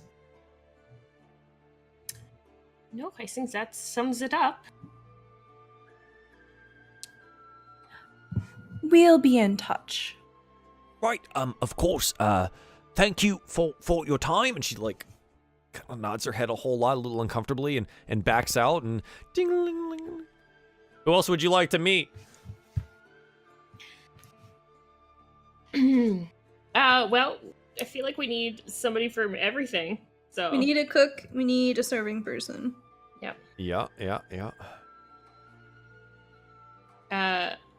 Gosh. Yason? Is that what it is? What? I wrote an X, I think, but I think that's wrong. Eason? Eason. Leeson? The I don't first. The first. E-C-I-N. Eason. E. Oh, that was an E. I just forgot to put the top down. Eason. Yeah. Eason is a half-elf, female, has red hair and narrow amber eyes. She wears kind of modest garments, and she seems to have a wooden holy symbol of some kind around her neck. Oh dear. Oh, interesting necklace. What is that? Whom do you serve? Oh, by Tom above, of course, full justice and all. Who? I believe it was Torm was the one that your monk friend was also serving. Oh. Oh, I thought it was Tyr. Oh, was he Tyr? Oh, Yeah. frick. Which one's Torm? Now I gotta look these up. Frick. Tyr is like the paladin-y one. I was like, I wrote down, I was like, yeah, she has like a religious symbol, and I was like, wait a minute. Wait a minute.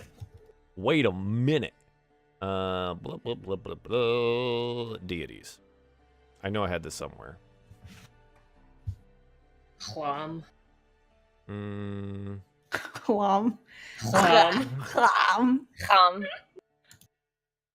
Hang on. I'm pulling it.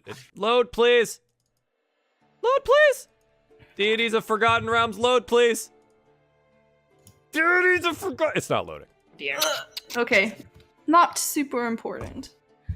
Maybe. Is it a death cult? No. Okay, then no, it's fine. no, it would be one of... it would be Justice or something. Okay. Along those lines. It can be retconned. Not a death cult. Let's put it that way. Okay, perfect. Passes my bar. Not a death cult. That's all the requirements she needed. Yep. Tell us a little bit about yourself. Oh, frick. Well, I come, I'm Waterdavian, born and raised. I'm from the Castle Ward district. Well, I've done some serving in my time, over in the ward. I thought I'd like a nice change of pace, and my mother said the North Ward was safer, and, well, Roxley said that there's a new tavern in town in need of a serving girl. I did a little bit of work over at the Mighty Manticore for a while. Most of my time was spent there, and prior to that, I actually was in the convent. I haven't been out of that for very long. Is she cute? Well, elves tend to be very charismatic, and she is at least half elf. DM, is she hot? On an elf hot scale, yeah. Nice. Cool. Thank you. It's a fantasy world. Everyone's attractive in their own way. Malia tries to imagine what she would look like wearing a low top. It's hard to tell because she looks like she still hasn't gotten over wearing just like the convent robes. So you can't tell necessarily what her body type is, for a friendly way of saying that. Yeah, but she has beautiful long red hair. and her eyes are a gorgeous color. Red hair. Well, the area is not rough, so she wouldn't get picked on too much, I think. Do I know anything about the Mighty Manticore? Is that one of the more popular places? Sure, why not? The Mighty Manticore, it's a kind of a cheaper tavern, but it's an older, friendly tavern, ample ale and light evening fare at an affordable price. Attracts loyal clientele and merchants at the close of the day. What was the nature of you leaving the Mighty Manticore? Oh, well, I kind of still work there. Again, my mother said that I should move to the North Ward and try and find some employment up here. It's a little bit safer. Have you been enjoying your work with the Mighty Manticore? Oh, of course, of course. I meet so many different types of people, and we have so many nice regulars and merchants from out of town that you'll see one week, and then months later they'll come back and remember your name. It's very nice. And do you remember theirs? Oh, of course. Good, that is impressive. Well, I did spend a lot of time memorizing scripture in books, and I just applied that knowledge to memorizing names. It's a helpful skill to have. How do you feel about ghosts? You like see her like clutch a little bit at her little holy symbol. Oh. Oh, ghosts, those that haven't passed the beyond. Poor Yes. devils, them. Well, in the convent, we would sometimes do work to lay those that haven't been laid to rest, to ease their passing, and figure out why they still hung around the material plane. They don't make me uncomfortable, no. She looks a little uncomfortable. But I was never part of any of those things in the convent. It would be interesting to see, and I know that they are around here, and I mean, well, Broxley did say there might be some kind of haunting here, and that it does make me nervous, but, well, I'm willing to give it a try. Good, yes. Yes, there have been known to be a few sightings here, so. We Oh, noticed okay. some things. Just, some things. Right. He doesn't That's- throw things at that's- you or anything. Oh, that's... Oh, all right, then. A friendly ghost, then. Ah, yes, leave the friendly ghost. You never wanted to... You hear like a from the open chair, and you like see her like. What's that? Oh my god. You don't want to figure out how to lay him to rest, then? If you would like to figure it out, then sure, but we are not about to kick him out. Oh, okay. Well, Leaf, friendly ghost, a pleasure to meet you. Like looks around a little bit. Varys, do you have any questions? Oh. Sorry, I had to sneeze. Good timing. Well, I did have a question, but I forgot what it was. Shoot. Next, go on. Someone else. Kai, Rats. any questions? Rats. If there was somebody in the corner eating a dead rat raw, what would you do? He again clutches it. Oh my! Well, who would do such a thing as that? I believe I've only seen goblins and the like take part in eating of raw meats like that. Well, if a customer were to do that, what would your reaction customer? be? Yes. Did I serve it to them? No. Outside food and drink, then? Yes. Well, at the Mighty Manticore, or we would have to ask them to stop and or leave. Okay. Yes. And if Also, one of it's us were quite eating one, one of you? Well, why would you do that? Do you not have a cook here? not yet, but just Oh. if their palate was a little bit different than everybody else. Oh, so by choice, not by need. Oh God, cry. Yes, by choice. By choice. Well, I Well, I think for you as proprietors, I suppose that would be all right as my employers, but well, I would suggest maybe not doing it in front of your patrons. Might unsettle some of them. Yes, that is true. Are you allergic to cats? Oh no, I love cats. I have a couple at home. Oh, good. Perfect. Malia, any more questions from you? Well, where do you see yourself in 5 years? Well, I rightly hadn't thought about that until I left the convent. Mother's been so kind since I left. I didn't think she'd take Why it so did you well. leave? If you don't Well- mind me asking. She make an insight check for me.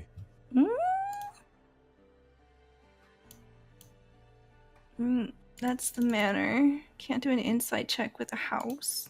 Well, 17. Try. She's blushing heavily. oh, Oh, tea! oh my.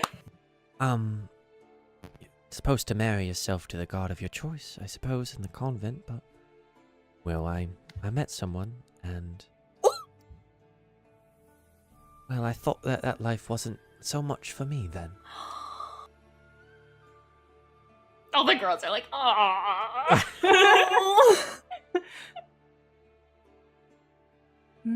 I see. Okay.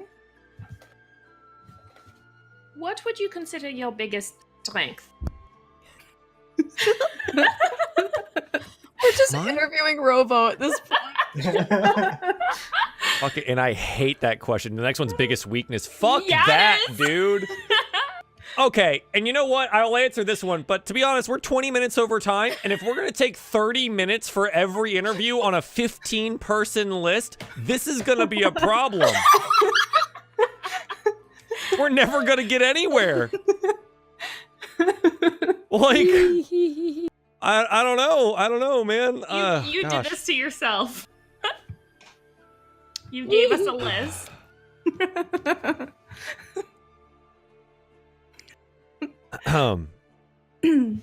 Well, I'd say my best strength is putting names to faces, and I have an excellent memory. Good. Yes, and How- your- For it. How is your arithmetic? Well, before joining the convent, I did have standard schooling, but in the convent itself, we do keep our own numbers and keep things in line, and people have their own place there. I'd say it's quite good. What languages do you speak? Common, Elvish, a touch of Dwarvish I've learned recently, which is interesting enough. I do know some Orcish. Some of our less fortunate patrons that come to the convent for healing and otherwise tend to be Orcish in nature. I think that's all I know off the top of my head right now.